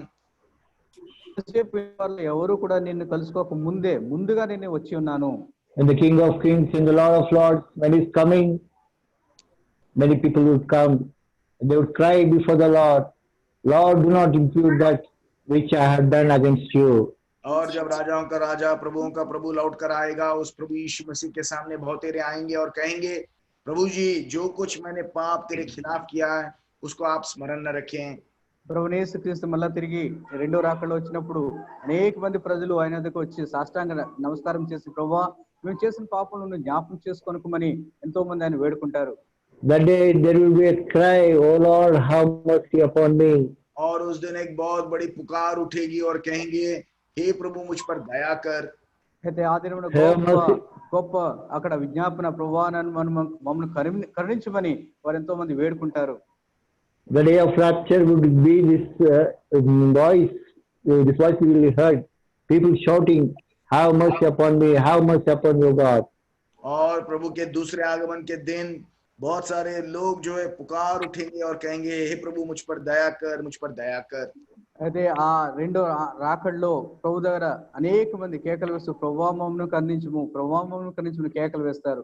David said, और दाऊद ने कहा, దావీదు విధంగా సెలవిస్తున్నాడు, okay, I will do nothing today. और तुझसे आज मैं कुछ विरोध नहीं करूंगा कहता है. అయితే ఈ రోజు నేను నిన్నేమి చెయ్యను. But one day, पर एक when दिन, his son was set upon the throne, पर जब उसका पुत्र सुलेमान सिंहासन आरूढ़ हो गया था, అయితే ఒక్కరోజు దావీదు కుమారుడైన సొలొమోను సింహాసనాసీనుడైనప్పుడు David is giving him charge about the kingdom and the people. और उस समय में राजा दाऊद जो है पूरी राज्य का कार्यभार और लोगों का कार्यभार भी जो है उसको सौंप रहा है. అయితే రాజైన దావీదు సొలొమోనుకు రాజ్యభారం అంతా కూడా అప్పగించినప్పుడు First Kings chapter 2, और पहला राजा दूसरा अध्याय మొదటి రాజులో 2వ అధ్యాయము verse 9. 9 वचन. 9వ వచనము, परंतु अब तू इसे निर्दोष न ठहराना, तू तो बुद्धिमान पुरुष है, तुझे मालूम होगा कि उसके साथ क्या करना चाहिए, और उस पक्के बाल वाले का लहू बहाकर उसे अधोलोक में उतार देना. వానిని నిర్దోషిగా ఎంచవద్దు, నీవు సుబుద్ధి గలవాడు కనుక వానిని ఏమి చేయవలనో అది నీకు తెలియను, వాని నెరసిన తల సమాధికి దిగజేయము. On the day of rapture, there is no judgment Passover. और जिस दिन प्रभु बीच आकाश में उतर कर आएगा, अपने लोगों को बीच आकाश में जब उठा लेगा, उस दिन कोई न्याय का दिन नहीं दिखाई पड़ता है. అయితే ఏ దినాన్నైతే ప్రభు యేసుక్రీస్తు తన ప్రజలను తిరిగి మధ్యాహ్నంలో తీసుకుని వెళ్ళిపోతాడో ఆ దినాన తీర్పు ఉండదు. But what the day when he puts his son on the throne and all the judgment is given into his hands, there shall be judgment for everything. और एक दिन जब अपने पुत्र को सिंहासन आरूढ़ कर देगा, सारी बातों का, सारे लोगों का न्याय जरूर होगा. ఒకరోజు ఆయన కుమారుడైన ప్రభు యేసుక్రీస్తు విషయంలో ప్రతి వ్యక్తి విషయంలో కూడా తీర్పు తీర్చబడుతుంది. Now the question is, अब सवाल how shall we ప్రశ్న ఏమిటంటే how shall we meet the king? और हम इस राजा के साथ कैसे मुलाकात करेंगे? ఇప్పుడు Okay. ఆ రాజును మనం ఎలా కలుసుకోబోతున్నాం? Are we meeting him like Shimei? क्या हम शिमी की तरह उससे मुलाकात करने वाले हैं? మనము ఆ షిమి వలె మనం కలుసుకోబోతున్నామా? He did things against king. और वो तो राजा के खिलाफ बहुत सारे काम गलत किया है। అయితే ఆ షిమి రాజుకు విరోధంగా ఎన్నో కార్యాలు చేస్తూ వచ్చినాడు. Already the king has crossed Jordan and is coming. और वो जब उसने सुना कि राजा लौट कर आने वाला है, అయితే రాజు తిరిగి రాబోతున్నాడు విన్నప్పుడు He came pleading for mercies. और दया की भीख मांगते वो दौड़ कर चलाता है। అయితే దయాభిక్ష అడుక్కుంటూ పరిగెత్తుకుని వస్తున్నాడు. He has crossed already Jordan, and it's nowhere of any use for this seeking power. और यर्दान पार कर कर राजा आ चुका है। अब वास्तव में देखो तो उसको ये दया भीख मांगने की कोई अब उसका कोई लाभ नहीं होना चाहिए। అయితే యోర్దాను దాటి రాజు వచ్చినాడు. అయితే ఆ సమయంలో ఆ క్షమాభిక్ష అడుకోవాల్సిన ఆ అవసరము లాభం ఏమీ లేదు. It's one important thing, dear beloved. Before time, before that rapture, God has given us this time that we may repent of our sins, ask Him to forgive us, and reconcile ourselves with the Lord. और प्रियो, हमको एक पाठ इससे सीखना है कि वो बीच आकाश में अपने पवित्र लोगों को उठा लेने से पहले ही हमको अपने पापों का क्षमा कर पश्चाताप कर प्रभु के पास लौट आकर पुनर्स्थापित होने का समय है। అయితే ప్రియులారా ఒక విషయం మనం గమనించాలి. ఆయన తిరిగి రాకడ ముందే ఆయన తిరిగి మనలో ఎత్తబడక ముందే ఆయన దగ్గరికి మనం వచ్చి క్షమాపణ అడిగి క్షమాపణ పొంది మనము రక్షించబడడానికి మనము ఆ సమయంలో కోరుకోవాలి. Shimei was too late. शिमी तो बहुत देर कर चुका था। షిమి ఎంతో ఆలస్యం చేసినాడు. Lord is warning us through this all situation that it is time for us to turn to Him. और प्रभु जो है इन सारे परिस्थितियों के द्वारा हमको ये बात चिताकर कह रहा है कि हमको जो है अपने गलतियों से मुड़कर प्रभु के पास लौट कर आना है।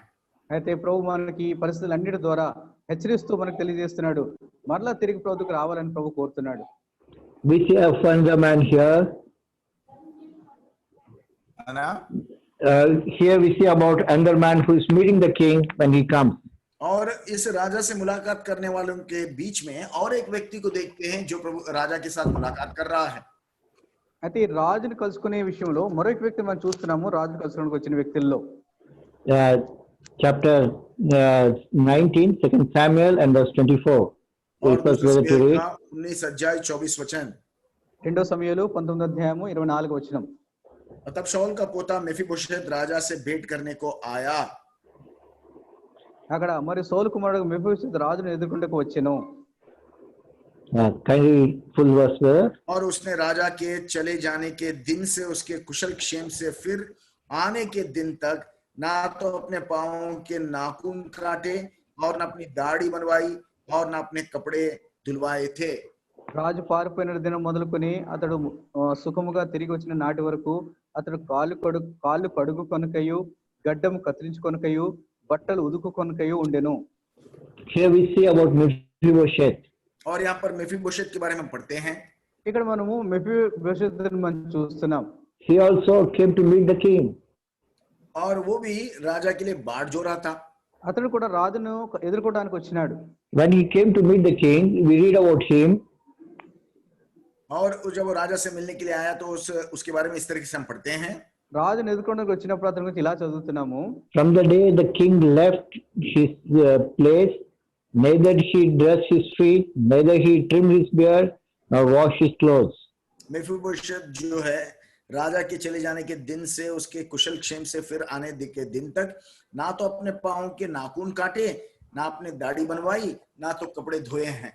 రాజు పారిపోయిన దినం మొదలుకొని అతడు సుఖంగా తిరిగి వచ్చిన నాటి వరకు అతడు కాలు కడుగు కొనలేదు, గడ్డం కత్తిరించుకొనలేదు, బట్టలు ఉదుకొనలేదు. What does it remind us? और उसके बारे में क्या बात सूचित किया जाता है? అయితే ఈ విషయంలో మనకి ఏం తెలియజేయబడుతుంది? It is his devotion, his love towards his king. और अपने राजा के प्रति उसकी लालसा, उसका प्रेम जो है दिखाई पड़ता है। అయితే తన రాజు పట్ల ఉన్న ఇష్టాన్ని ప్రేమను తెలియజేస్తుంది. Yeah, he said, "My king has left his throne and has gone into the wilderness." मेरा राजा जो है अपने राजगद्दी को छोड़कर जंगल में वो जा रहा है। నా He is Raju not on- సింహాసనాన్ని వదిలిపెట్టి అరణ్యంలోకి వెళ్ళిపోతున్నాడు. He is not on his throne today. और वो जो है अपने राजगद्दी पर विराजमान नहीं है। ఈ రోజు Am I- రాజు సింహాసనం మీద ఆసీనుడై లేడు. Am I here to have any pleasure over this place, in this place? और अब जो मेरा राजा राजगद्दी पर बैठा नहीं है, तो क्या इस देश में मैं क्या कुछ आनंद को मना सकता हूँ? అయితే నా రాజు సింహాసనం మీద ఆసనుడు లేడు. అయితే నేను ఎలాగ నేను సంతోషించగలను? Right? He is only tuned only with the goodness and the communion of his king. Sorry, come again, Anna. He is only tuned with all the goodness, the communion he had with the king. और उसकी सारी लालसा जो है, जो राजा की भलाई थी और राजा के साथ संगति में जो लुफ्त होता था, उन्हीं बातों पर उसकी मन लगी हुई है। అయితే అతని యొక్క సమస్త ప్రేమ లేకపోతే ఇష్టం ఏమిటంటే రాజుతో కలిసిన సహవాసము, రాజు పట్ల ఉన్న ఇష్టాన్ని తెలియజేస్తుంది. He remembers what great mercy he received from the king. और वो हमेशा स्मरण रखता है कि कितनी बड़ी दया को उसने राजा दाऊद से पाया है। రాజు దావీదు నుండి పొందిన దయను ఎల్లప్పుడూ కూడా జ్ఞాపకం చేసుకుంటున్నాడు. How wonderfully king loved him, accepted him, even though he's a son of a enemy. और वो एक शत्रु का संतान होने के बावजूद भी कितने अद्भुत रीति से राजा दाऊद ने उससे प्रेम किया और उसको स्वीकार लिया है। Second Samuel, శత్రు వంశంలో నుండి వచ్చినా కూడా రాజు ఏ విధంగా అతను ప్రేమించి అంగీకరించి తన్ను అంగీకరించినాడు, ఆ విషయాన్ని జ్ఞాపకం చేసుకుంటున్నాడు. Second Samuel chapter 9, we read about this truth. और इस घटना के बारे में दूसरे शमूएल की किताब 9 अध्याय में हम पढ़ते हैं। అయితే ఈ విషయంలో మనం 2 సమూయేలు 9 అధ్యాయంలో ఉన్న విషయాన్ని మనం చదవచ్చు. He was loved by the king, accepted by the king, and he was being nourished by the king. राजा के द्वारा प्रेम किया गया, राजा के द्वारा वो स्वीकार लिया गया, राजा के द्वारा जो है पोषण को भी वो पा रहा है। రాజు ద్వారా అంగీకరించబడ్డాడు, రాజు ద్వారా ప్రేమించబడ్డాడు, రాజు ద్వారా పోషించబడ్డాడు. And now he's not denying that goodness which he has received from the king. और अब जो है, जो भलाइयों को उसने राजा से पाया, उसके बारे में उसको वो इनकार नहीं कर रहा है। అయితే ఇప్పుడు రాజు ద్వారా పొందిన ఆ మేలును ఏమాత్రం కూడా ఆయన తృణీకరించడం లేదు. His identity, his unity with the king was very precious. और उसकी पहचान, उसके राजा के साथ उसका जुड़ना या फिर उसकी एकता जो है बहुत खास दिखाई पड़ रही है। అయితే రాజుతో అతను కలుసుకునుట, రాజుతో ఉన్న అతని గుర్తింపును ఎంతో ప్రత్యేకంగా అతను చూస్తున్నాడు. My king has left the kingdom. He fled out even into the woods. Is it time for me that I should enjoy in this king's palace? मेरा राजा राजगद्दी को छोड़कर, महल को छोड़कर वो जो है जंगल में चला गया, तो क्या इस ऐसे समयों में के राजमहल के आनंद को या फिर कोई भी सुख विलास को क्या मैं उपभोग कर सकता हूँ? Here we are. అయితే నా రాజు సింహాసనం వదిలిపెట్టి అరణ్యంలోకి వెళ్ళిపోయినాడు. అయితే ఈ సమయంలో నేను అంతఃపురంలో సుఖాన్ని, నేను సంతోషాన్ని నేను అనుభవించగలనా? Here we read about king asking Mephibosheth, "Why you did not go with me?" और यहाँ पर राजा उससे पूछता है, मेफीबोशेत से पूछता है 25 वचन में, हे मेफीबोशेत, तू मेरे संग क्यों नहीं गया था? ఇక్కడ రాజు మెఫీబోషెతు ప్రశ్న అడుగుతున్నాడు. మెఫీబోషెతు, నీవు నాతో కూడా రాకపోతేవేమని అతన్ని అడిగాను. He said, "My servant, he deceived me. He said that he would saddle an ass for me. I am a lame man, I cannot walk off myself, but he deceived me and went away." The next verse. राजा, मेरे में कर्मचारी ने मुझे धोखा दिया था, तेरा दास जो पंगु है, इस कारण तेरे दास ने सोचा मैं गधे पर काठी कसवा कर उस पर चढ़ राजा के साथ चला जाऊंगा। 26వ వచనంలో నా ఏలినవాడ రాజా నీ దాసుని నేను కుంటివాడను గనక గాడిద మీద గంత కట్టించి ఎక్కి రాజుతో కూడా వెళ్ళిపోదని నేను అనుకునుగా నా పనివాడు నన్ను మోసము చేసెను. Verse 27, and he had slandered the servant unto the Lord my king, but the Lord king is an angel of God, do therefore what is good in thine eyes. और 27 वचन में पढ़ता है, ओ मेरे कर्मचारी ने मेरे प्रभु राजा के सामने मेरी चुगली खाई है, परंतु मेरा प्रभु राजा परमेश्वर के दूत के समान है, और जो कुछ तुझे भाए वही कर. అయితే 27వ వచనంలో సీబా నీ దాసుడైన నన్ను గూర్చి నా ఏలినవాడగు రాజునకు నీతో అబద్ధమాడెను. అయితే నా ఏలినవాడగు రాజునకు నీవు దేవదూత వంటి వాడవు, నీ దృష్టికి ఏది అనుకూలమో దాన్ని చేయము. In 2 Samuel chapter 16, we read how Ziba met King David and he slandered against Mephibosheth. और दूसरा समूएल के 16 अध्याय में हम देखते हैं कैसे शेबा जो है वो राजा दाऊद से मिलकर और मेफीबोशेत के खिलाफ जो है कुटिलता करता है. ఇక్కడ 2 సమూయేలు 16 అధ్యాయంలో ఏ విధంగా సీబా మెఫీబోషెత్ విషయంలో అబద్ధాలు చెప్పి మోసం చేస్తున్నాడో మనం ఆ విషయం చూడవచ్చు. And the king said to Ziba, take all the positions which belong to your master. और राजा दाऊद जो है शीबा से कहता है जो भी तेरा यजमान का है वो सब तेरा है कर कर कह देता है. అయితే రాజైన దావీదు సీబాతో నీ యజమాని యొక్క ఆసనంతా కూడా నీది అని అక్కడ దావీదు సెలవిస్తున్నాడు. Then David, he was very disturbed regarding these things. और राजा दाऊद जो इन सारी बातों को सुनकर जो है थोड़ा गड़बड़ी में आ जाता है या फिर उसका मन जो है विचलित हो जाता है. అయితే రాజు ఈ విషయాలన్నీ కూడా విని ఎంతో కలవరపడుతున్నాడు. Mephibosheth, what am I? What is my father's house? I'm like a dead man. That you have brought me to the king's table. What more worthiness I have to cry before the king. Chapter 28 of verse 19. और 28 वचन दूसरा समूएल का 19 अध्याय 28 वचन में वो मेफीबोशेत कहता है, मेरे पिता का समस्त घराना तेरी ओर से प्राण दंड के योग्य था, परंतु तूने अपने दास को अपने मेज पर खाने वालों में गिना है. मुझे क्या हक है कि मैं राजा की दोहाई दूं.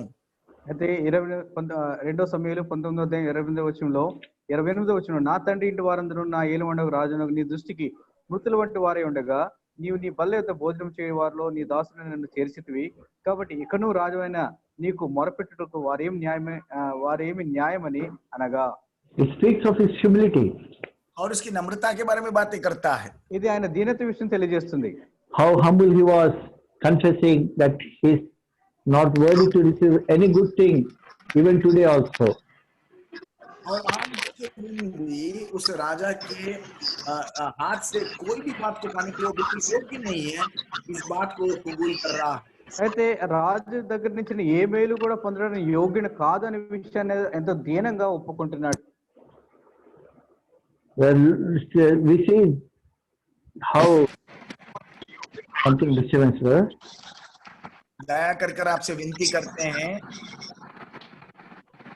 भाइयों और बहनों, अपने अपने फोन को म्यूट पर रखिए प्लीज. ब्रदर नायडू, आपका फोन अनम्यूटेड है. और कोई है, दया कर अपने अपने फोन को म्यूट पे रखिए प्लीज, दया करके, गड़बड़ी ना हो, सेवकाई में कोई अवरोध ना हो. So we see about Mephibosheth. He is humble and his only concern is for his king.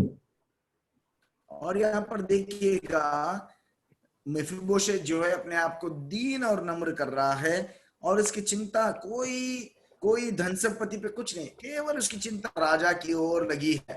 And ఎంతో దీనుడిగా కనబడుతున్నాడు, కేవలం ఆయన చింతతో కూడా రాజును బట్టి కలిగి ఉన్నాడు. And we see his identity with his king. और यहाँ पर देखते हैं उसकी पहचान को अपने राजा के साथ उसने बनाए रखा है. ఇక్కడ తన గుర్తింపును రాజుతో చూసుకుంటున్నాడు. Even in the times of trial. और परीक्षा के समयों के भीतर भी जो है इस पहचान को बनाकर रख रहा है. Even when he was సమయంలో కూడా తన గుర్తింపును కలిగి ఉన్నాడు. When there was a chance for him to betray his king, he never done it. और राजा को पकड़वाने की उसके पास मौका थी, फिर भी उसने ऐसा कभी नहीं किया। అయితే రాజును పట్టించడానికి కూడా చేయలేకపోయాడు. So in 2 Samuel chapter 15 we read under example.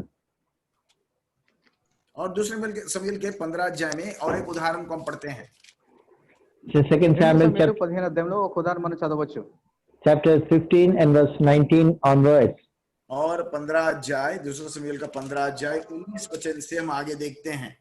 19 to 21. సమూయేలు 15 అధ్యాయము 19 20 వచనాలు మనం చదవచ్చు. और 19 से 21 में पढ़ता हूं, सिर्फ हिंदी में पढ़ते हैं। तब राजा ने गती इत्ताई के से पूछा, हमारे संग तू क्यों चलता है? लौट कर राजा के पास रह, क्योंकि तू परदेशी और अपने देश से दूर है, इसलिए अपने स्थान को लौट जा। तू तो कल ही आया है, क्या मैं आज तुझे अपने साथ मारा मारा फिराऊं? मैं तो जहां जा सकता हूं वहां जाऊंगा, तू लौट जा और अपने भाइयों को भी लौटा दे। ईश्वर की करुणा और सच्चाई तेरे संग रहे। इत्ताई ने राजा को उत्तर देकर कहा, यहोवा के जीवन की शपथ और मेरे प्रभु राजा के जीवन की शपथ, जिस किसी स्थान में मेरा प्रभु राजा रहेगा, चाहे मरने के लिए चाहे जीवित रहने के लिए, उसी स्थान में तेरा दास भी रहेगा। Here we see about another man by name Ittai. और यहाँ पर और एक व्यक्ति इत्ताई के बारे में देखते हैं। ఇక్కడ మరొక వ్యక్తిని ఇత్తని మనం చూస్తున్నాం. He's in the same time where Mephibosheth was. और उसी समय में है जब वो मेफीबोशेत भी था। ఏ సమయంలో మెఫీబోషెత్ ఉన్నాడు, అదే సమయంలో ఇత్తయి కూడా ఉన్నాడు. When he's king, he's passing through trial. और जब उसका राजा ऐसी परीक्षा में से गुजर कर जा रहा था, అతని రాజు ఇలాంటి శ్రమల గుండా పరీక్షల he గుండా వెళ్తున్నప్పుడు himself identified with the same trials which his master is going through. और ये इत्ताई को देखते हैं, जो इसका मालिक यजमान जो परीक्षा में से गुजर कर जा रहा, अपना पहचान भी उन्हीं परीक्षा के साथ उसने बनाए रखा। అయితే తన యజమానుడైన రాజు శ్రమల గుండా వెళ్తున్నప్పుడు తన గుర్తింపును ఆ శ్రమలో ఆయన చూపిస్తున్నాడు. He's the one among with him. Sorry है ना? He's one among with his king. और अपने राजा के साथ वो एक बनकर रह रहा है। తన రాజుతో ఆయన ఏకముగా ఉన్నాడు.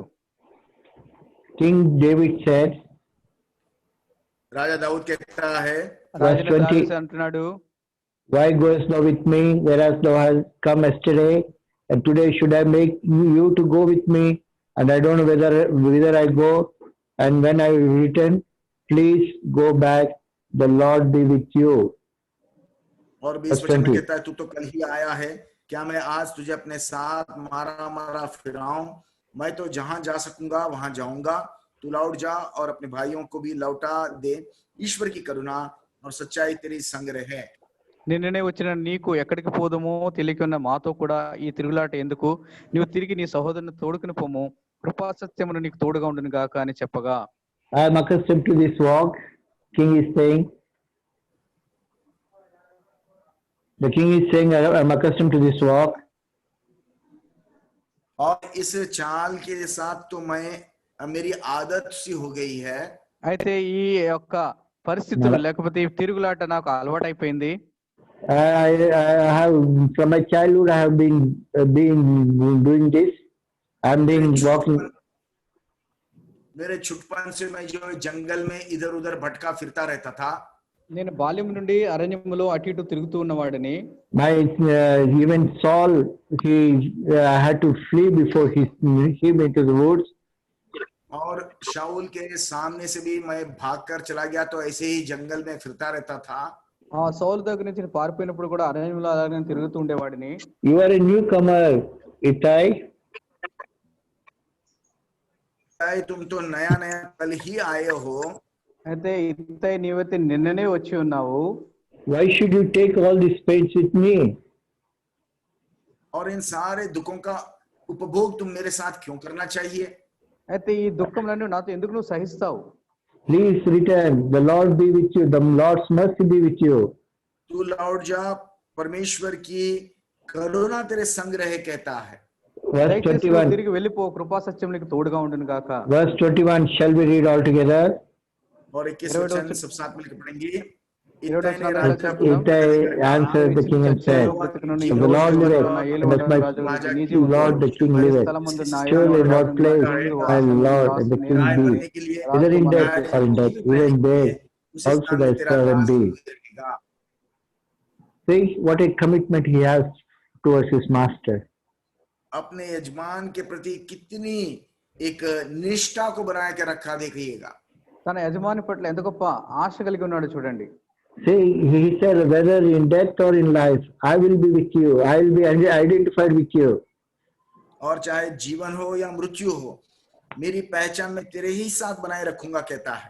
What is నేను our చచ్చినను Lord? బ్రతికినను నీతో నేను గుర్తింపు కలిగి ఉంటానని చెప్తున్నాడు.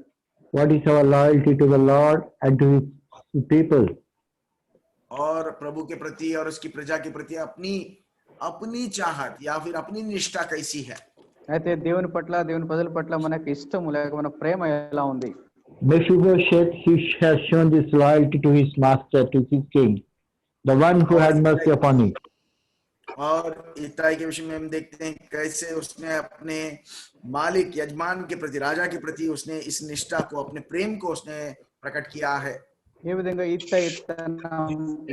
తన ప్రేమను ఇష్టాన్ని ఇక్కడ కనబరచడం మనం చూస్తున్నాం.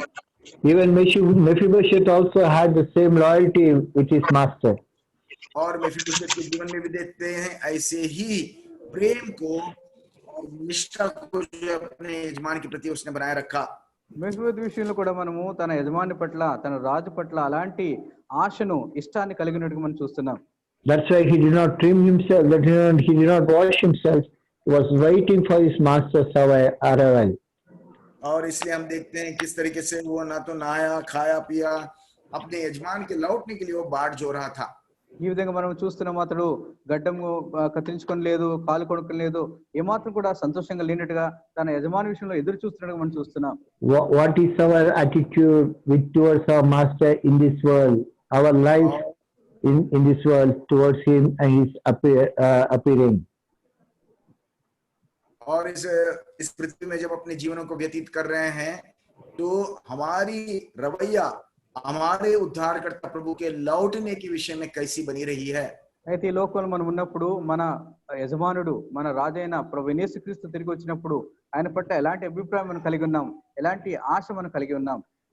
The King David said, why speakest any more matters? You and Ziba divide the land. और हम शिबा के विषय में दूसरे शमूएल के और में देखते हैं The king said, you and Ziba divide the land.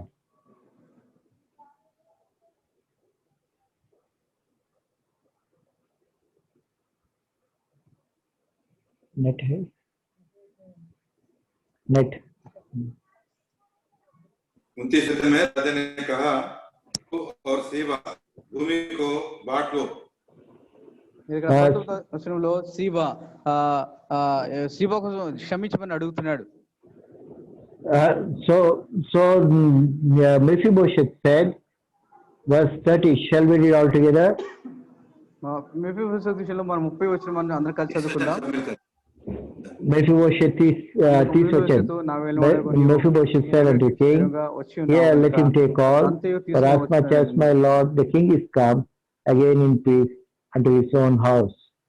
Mephibosheth said, it doesn't matter, let him take all the things. I'm not concerned about the things, but I am concerned with my master the king. He should come in peace, and it's that he has come in peace, and I'm joyful. और मेफीबोशेत कहता है, मेरी इन सामग्री से मेरा कोई चिंता नहीं, मेरा राजा कुशल क्षेम से अपने घर को आए, यही मेरे लिए सब कुछ है कहता है। అయితే మెఫీబోషెతు ఈ ఆస్తి ఈ వస్తువులు నాకు అవసరం లేదు, ఏ చింత వాటి విషయం లేదు, నా రాజు క్షేమంగా తిరిగి వచ్చి ఉన్నాడు, అదే నాకు చాలు అని అంటున్నాడు. This man has a deep love for his master. और ये व्यक्ति जो है अपने यजमान अपने मालिक के प्रति बहुत गहरा प्रेम को बनाए रखता है। ఈ వ్యక్తి తన యజమాని పట్ల గొప్ప ప్రేమ కలిగి ఉన్నాడు. He is having deep love for his coming, appearing. और उसके प्रकट होने के लिए, उसके आगमन के लिए जो है बड़े लालसा को दिखा रहा है। ఆయన రాకడ విషయంలో ఆయన యొక్క దర్శనం విషయంలో ఎంతో గొప్ప ఆశ కలిగి ఉన్నాడు. There is another man who has come to meet the king. और एक व्यक्ति देखते हैं जो राजा से मिलने के लिए आया है। మరొక వ్యక్తి రాజుని కలుసుకోవడానికి వచ్చినాడు. His name is Barzillai. और उसका नाम है बर्जिल्लाई। అతని పేరు బర్జిల్లై. And in verse 33 we see what the king says to him. और राजा उसके बारे में क्या कहता है 33 वचन में देखते हैं। 33 వచనంలో రాజు అతని విషయంలో ఏం సెలవిస్తున్నాడో చూద్దాం. And the king said unto Barzillai, come thou over with me, and I will feed thee with me in Jerusalem. तब राजा ने बर्जिल्लाई से कहा, मेरे संग पार चल और मैं तुझे यरूशलेम में अपने पास रखकर तेरा पालन पोषण करूंगा। యెరూషలేములో నా యొద్ద నిన్ను నిలిపి పోషించెదను, నువ్వు నాతో కూడా నది దాటవలని రాజు బర్జిల్లైతో సెలవీయగా.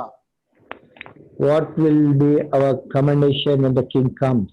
और राजा जब प्रकट होगा तो हमारे बारे में राजा क्या कहेगा? అయితే రాజు మరలా తిరిగి వచ్చినప్పుడు మన పట్ల ఆ రాజు మన విషయంలో ఏం చెప్పబోతున్నాడు? Will he say, come thou over with me?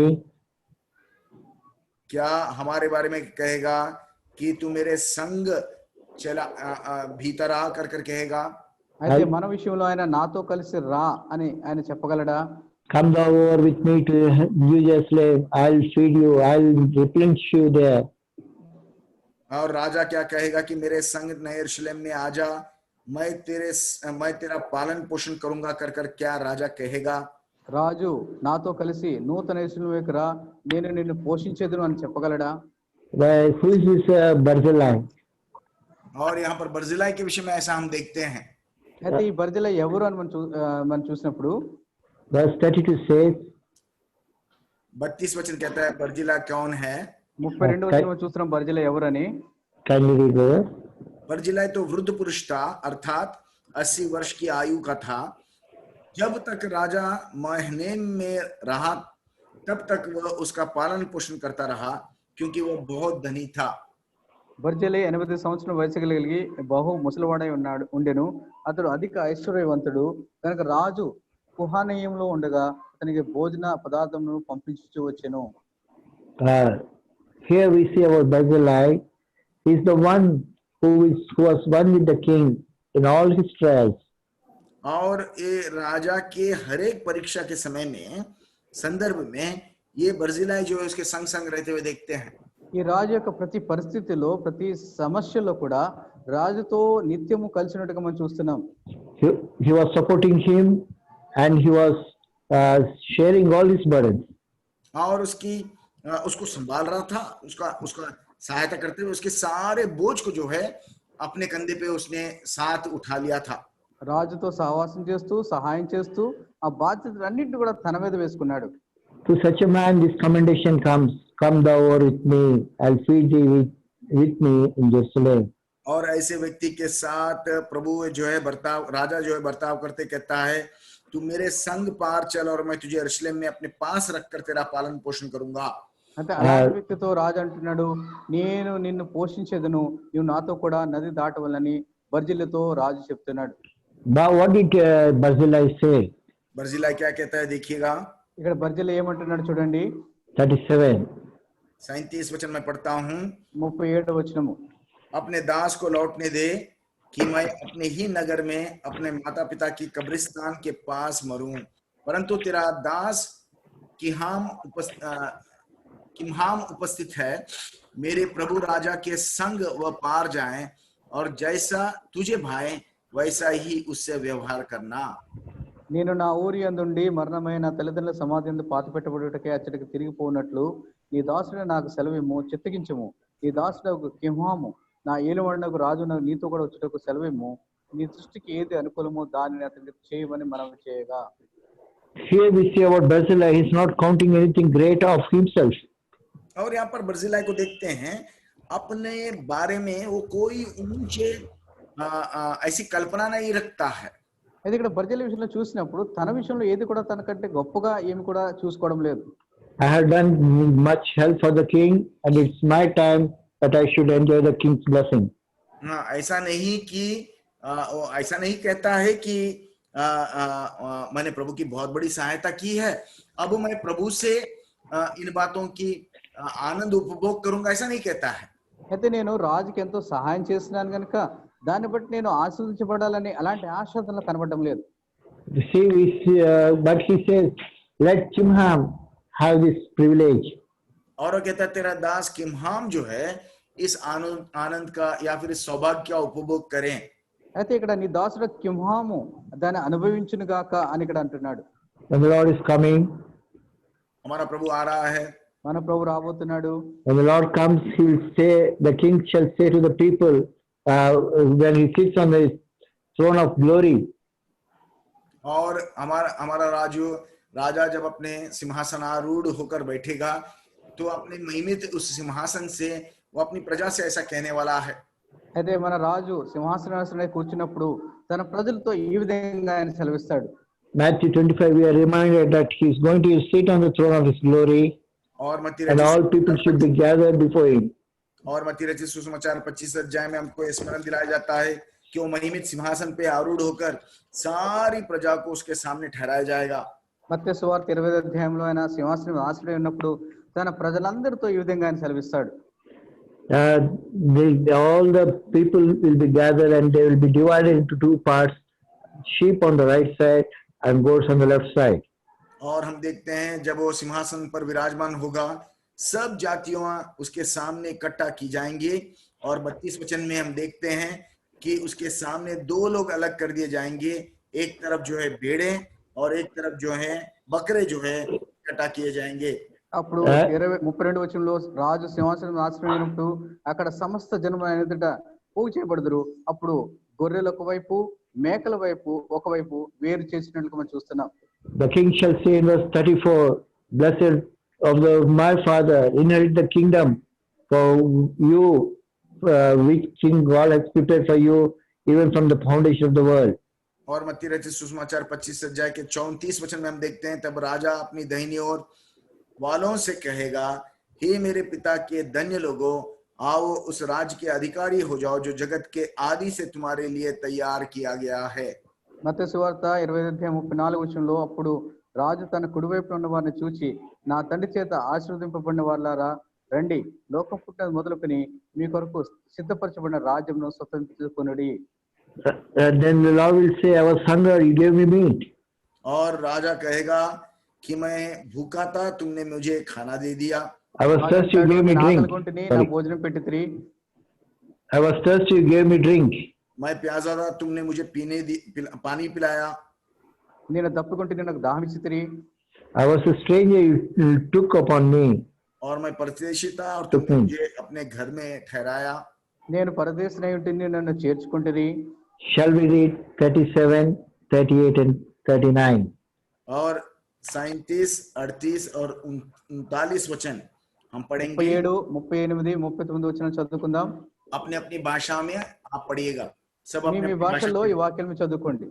तब धर्मी उसको The उत्तर righteous देंगे, ప్రభువా, answered, ఎప్పుడు प्रभु, నీవు ఆకలిగొని हमने ఉండుట कब तुझे చూచి నీకు भूखा ఆహారం देखा और ఇచ్చితివి, खिलाया, నీవు దప్పుకొని प्यासा ఉండుట देखा చూచి और ఎప్పుడు पानी దాహం पिलाया, ఇచ్చితివి, ఎప్పుడు हमने कब పరదేశివై तुझे ఉండుట परदेशी చూచి देखा నిన్ను और अपने घर చేర్చుకుంటివి, में ठहराया, కుంభరువై ఉండుట या చూచి नंगा బట్టలు देखा और ఇచ్చితివి, कपड़े पहनाए, ఎప్పుడు రోగివై ఉండుట నేను हमने చెరసాల ఉండుట कब నేను तुझे చూచి बीमार ఎదుర్కొ और వచ్చితిమని बंदीगृह में देखा ఆయనను और అడిగెదరు.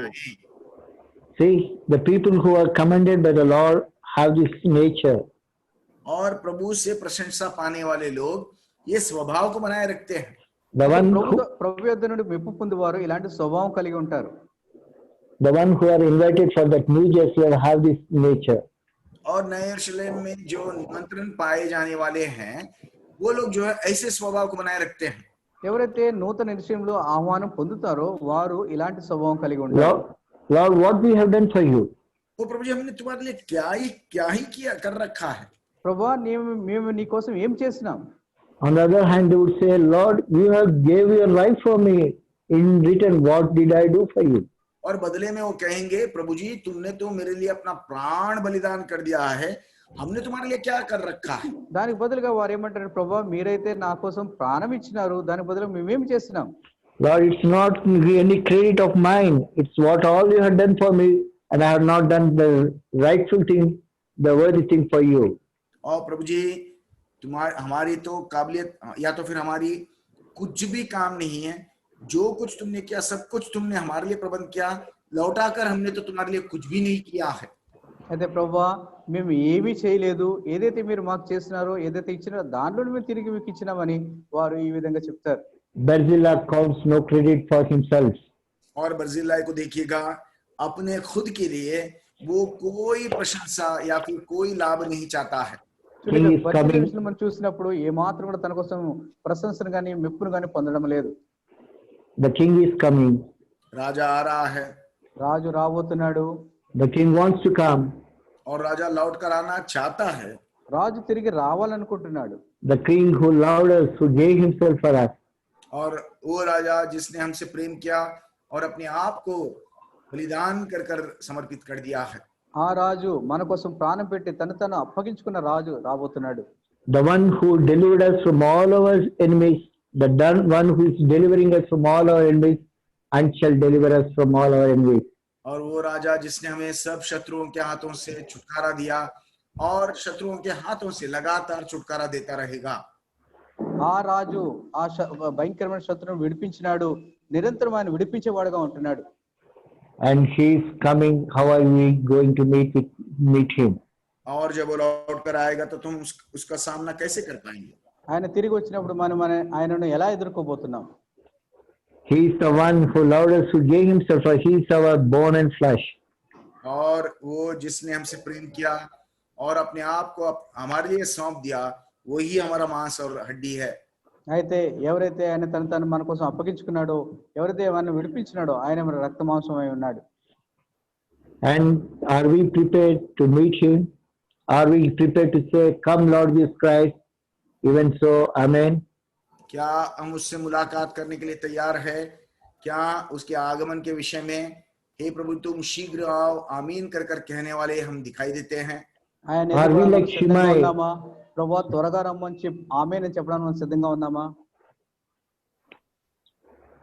Are we like Shimei, unprepared, not accepting that wonderful work of grace, that not accepting that forgiveness, afterwards repenting when the time is up? क्या हम शिमी की तरह बिल्कुल तैयार नहीं? जब अनुग्रह का समय है उस समय में हमने प्रभु को नहीं स्वीकारा, पर जब समय बीत चुका उसके बाद पश्चाताप के साथ उसके सामने आकर खड़े होने वाले में दिखाई पड़ते हैं।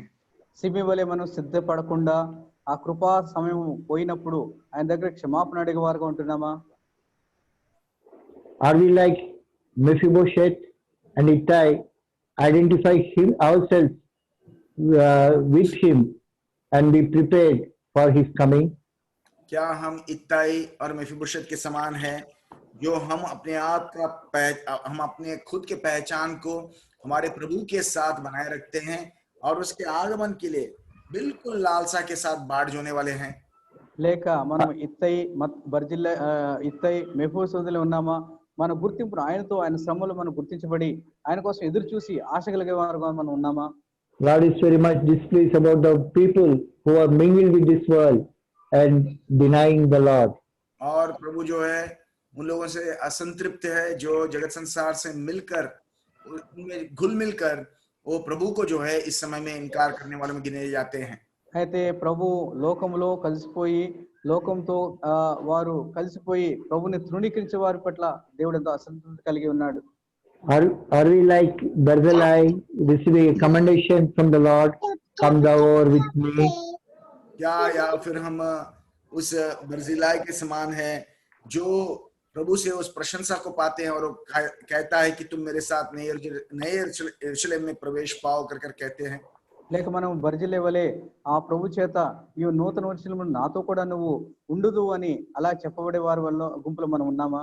The one who is not claiming any greatness, any worthiness of himself, but giving worthiness unto the king. बर्जिलाई को देखिएगा, वो अपने खुद के बारे में कोई बड़प्पन को या फिर कोई प्रशंसा को राजा के प्रति मैंने कोई बड़ी काम को किया इस बात को कहता ही नहीं है। చూడండి ఇక్కడ బర్జిల్లై రాజు పట్ల నేను గొప్ప కార్యం చేసిన అనే విషయంలో ఎలాంటి మెప్పు గాని ఎలాంటి ప్రశంస గాని పొందడానికి ఏమాత్రం ఇష్టపడేవాడుగా ఉంటున్నాడు. All things are from him, through him and to him.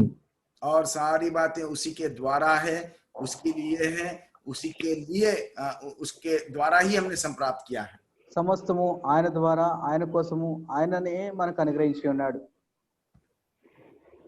We are reminded of this Lord's coming, even this climax time. May the Lord help us with a right devotion, right surrender, we may be prepared to meet him. और इन दिनों के दरमियान प्रभु हमको स्मरण, उसके आगमन के विषय में समय को स्मरण दिला रहा है, और हम जो है सही भक्ति, सही प्रेम और सही तैयारी के साथ उसके लिए हम बाट जोने वाले बने हैं। ఈ ఆఖరి సమయంలో మనము ఆయన కోసం ఎదురు చూస్తూ, ఆయన రాకడ కోసం ఎదురు చూస్తూ సరైన భక్తి, సరైన ఓర్పు, సహనం కలిగే వారు ఉండాలని ప్రభు కోరుతున్నాడు. If it's not, you are not prepared, it's the right time for you to repent of your sin, trust in that wonderful work of salvation wrought for you, accept him as your savior. और अगर अब तक हमने इस बात को नहीं स्वीकारा तो यही हमारे लिए अद्भुत मौका है कि जो कलवरी क्रूस के काम पर हम भरोसा करते, विश्वास करते हुए उसको, प्रभु यीशु मसीह को अपना व्यक्तिगत उद्धारकर्ता स्वीकारने का यही सही समय है। ఒకవేళ ఇంకాను ప్రభువైన యేసుక్రీస్తుని అంగీకరించకుండా ఉంటే ఇదే సమయము ఆయన సిలువలో చేసిన బలియాగాన్ని జ్ఞాపకం చేసుకుంటూ, ఆయన మన కోసం చేసిన ఆ బలియాగాన్ని జ్ఞాపకం చేసుకుంటూ అంగీకరించే సమయం ఇదే. May the Lord help us. So request the Lord to close in prayer. और प्रभु हमारी सहायता करे, और अंतिम प्रार्थना के लिए भाई राव से विनती करते हैं।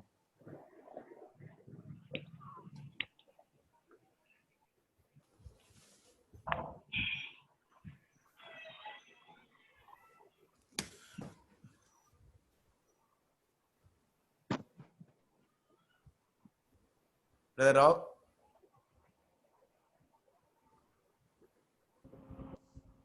जहां पर भी आप आइए प्रार्थना करेंगे, जहां पर भी आप हैं आपसे विनती करके जो आ सकते हैं घुटने पर आइए, प्रभु से हम प्रार्थना करें। हमारे प्यारे पिता परमेश्वर, फिर से एक बार धन्यवाद देते हुए आपके चरण में आते हैं। धन्यवाद देते आज का दिन के लिए, आपके पवित्र वचन से, आपका सिंहासन से आपने हमारे साथ बातें की।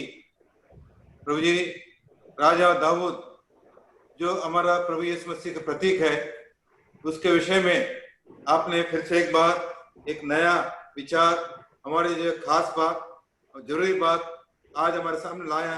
आभारी मानते हैं। इस दिनों में जब प्रभु जी परिस्थिति को देखते हैं, अब आपका हमें पता चलता है कि आपका आगमन निकट है। बहुत सारे परिस्थिति उसके तरफ हमारे दृष्टि को खींच रहा है, और ऐसे परिस्थिति में प्रभु जी ये जरूरी वचन हमारे सामने लाया। आभारी मानते हैं। धन्यवाद प्रभु जी, हमारा प्रभु कल भी याद दिलाया, आज भी याद दिलाया किस प्रकार हमारा प्रभु यीशु मसीह, जिस प्रकार दाऊद ने गुलियात को हराकर इस्राएल की प्रजा को बचाया, इसी प्रकार प्रभु जी हम भी हमारा शत्रु शैतान जो हमारे से बहुत ही बलवंत था, जिसके हाथ से हम बच नहीं सकते थे, जिसके हाथ से हम छुटकारा नहीं पा सकते थे, ऐसे परिस्थिति में अब उससे बलवंत होकर पृथ्वी पर आया और कलवरी क्रूस के ऊपर उस शत्रु को हराया और अकेला शत्रु के साथ लड़ा और शत्रु को हराकर हमें शत्रु के हाथ से छुड़ाया। आभारी मानते हैं। धन्यवाद प्रभु जी, इस प्रकार हम प्रभु जी आपके प्रजा बन गए हैं। आप हमारा राजा है प्रभु जी। इस पृथ्वी पर भी आपके राजपद के नीचे, अधिकार के नीचे हम रहना है, ये आपकी इच्छा है। धन्यवाद प्रभु जी। अब फिर से एक बार हमें याद दिलाया किस प्रकार राजा दाऊद जब अबशालोम के कारण जब उस शहर को छोड़कर जा रहा था और उस समय परिस्थिति थी, और प्रभु जी हम शिमी के बारे में याद दिलाया किस प्रकार राजा जब इस परिस्थिति में था, राजा को निंदा किया,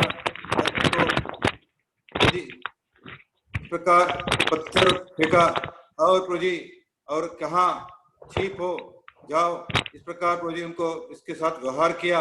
और प्रभु जी इस प्रकार हम देखते हैं, लेकिन जब राजा लौट रहा था, उनको जब पता चला, उसको दौड़कर जाना पड़ा और उसे क्षमा मांगना पड़ा। लेकिन प्रभु जी जैसा हमने देखा प्रभु जी उसका समय बीत गया था, राजा नदी को पार होकर आए हैं। अब प्रभु जी फिर भी आपकी दया है, उनको उसी समय दंड नहीं दिया। लेकिन प्रभु जी हम देखते हैं अब उसके बाद के दिनों में सोलोमन को बताया गया शमी के साथ न्याय करना है। प्रभु जी इस समय आप हमारे सामने ये 3 व्यक्ति रखा है जो दाऊद राज को सामना किया।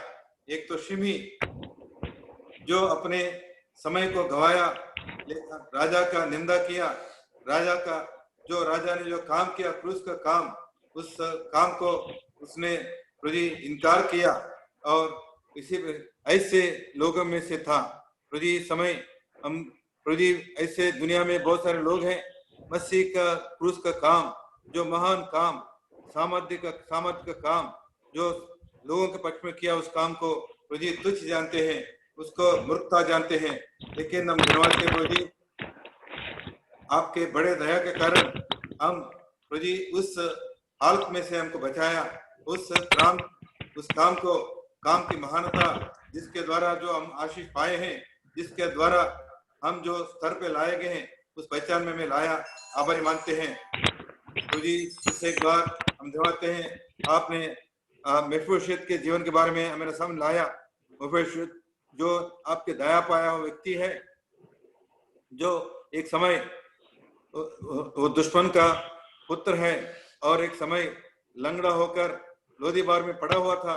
ऐसे व्यक्ति को आपने इस प्रकार आप उठाया, आप घर में लेकर आया, आपके मेज के पास बिठाया और प्रभु जी राजकुमारों में एक के नाई गिना गया और अंत तक प्रभु जी हम देखते हैं जब राजा दाऊद जब वहां पर से जाना पड़ा उस समय, लेकिन जब जाने के लिए उसका लंगड़ा था, ना जा सका, उसका दास ने उसको धोखा दिया, लेकिन फिर भी उसका मन में राजा के प्रति कैसा निष्ठा था। राजा उसके लिए खास व्यक्ति बना। जब तक राजा लौट कर नहीं आया, ना अपने पांव को धोया, ना दाढ़ी बनाया, ना कपड़ा धोया और राजा के इंतजार करता रहा। प्रभु जी कितना प्रेम है राजा के प्रति। आज प्रभु जी हमारा जीवन को जब परखते हैं, हम कितने क्या इस प्रकार राजा के लिए एक निष्ठा के साथ क्या बाढ़ जो रहे हैं, क्या राजा का आगमन के लिए, क्या दूसरे देश संसार की चीजों को हम प्रभु जी कचरा कूड़ा समझकर केवल उसके आगमन के लिए बाढ़ जो रहे हैं। जब सवाल हम अपने आप को पूछते हैं, प्रभु जी हम बहुत कमी गति में पाए जाते हैं। कई बार प्रभु जी हम देश संसार के प्रभु जी राजा के आगमन के बारे में निश्चिंत रह गए हैं।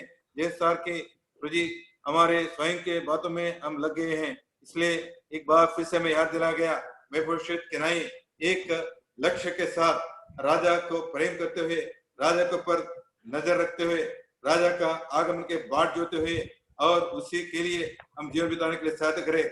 जैसा की चीजों को हम प्रभु जी परवाह ना करें और प्रभु जी केवल उसी आपका आगमन के लिए बाट जोने के लिए अनुग्रह दे।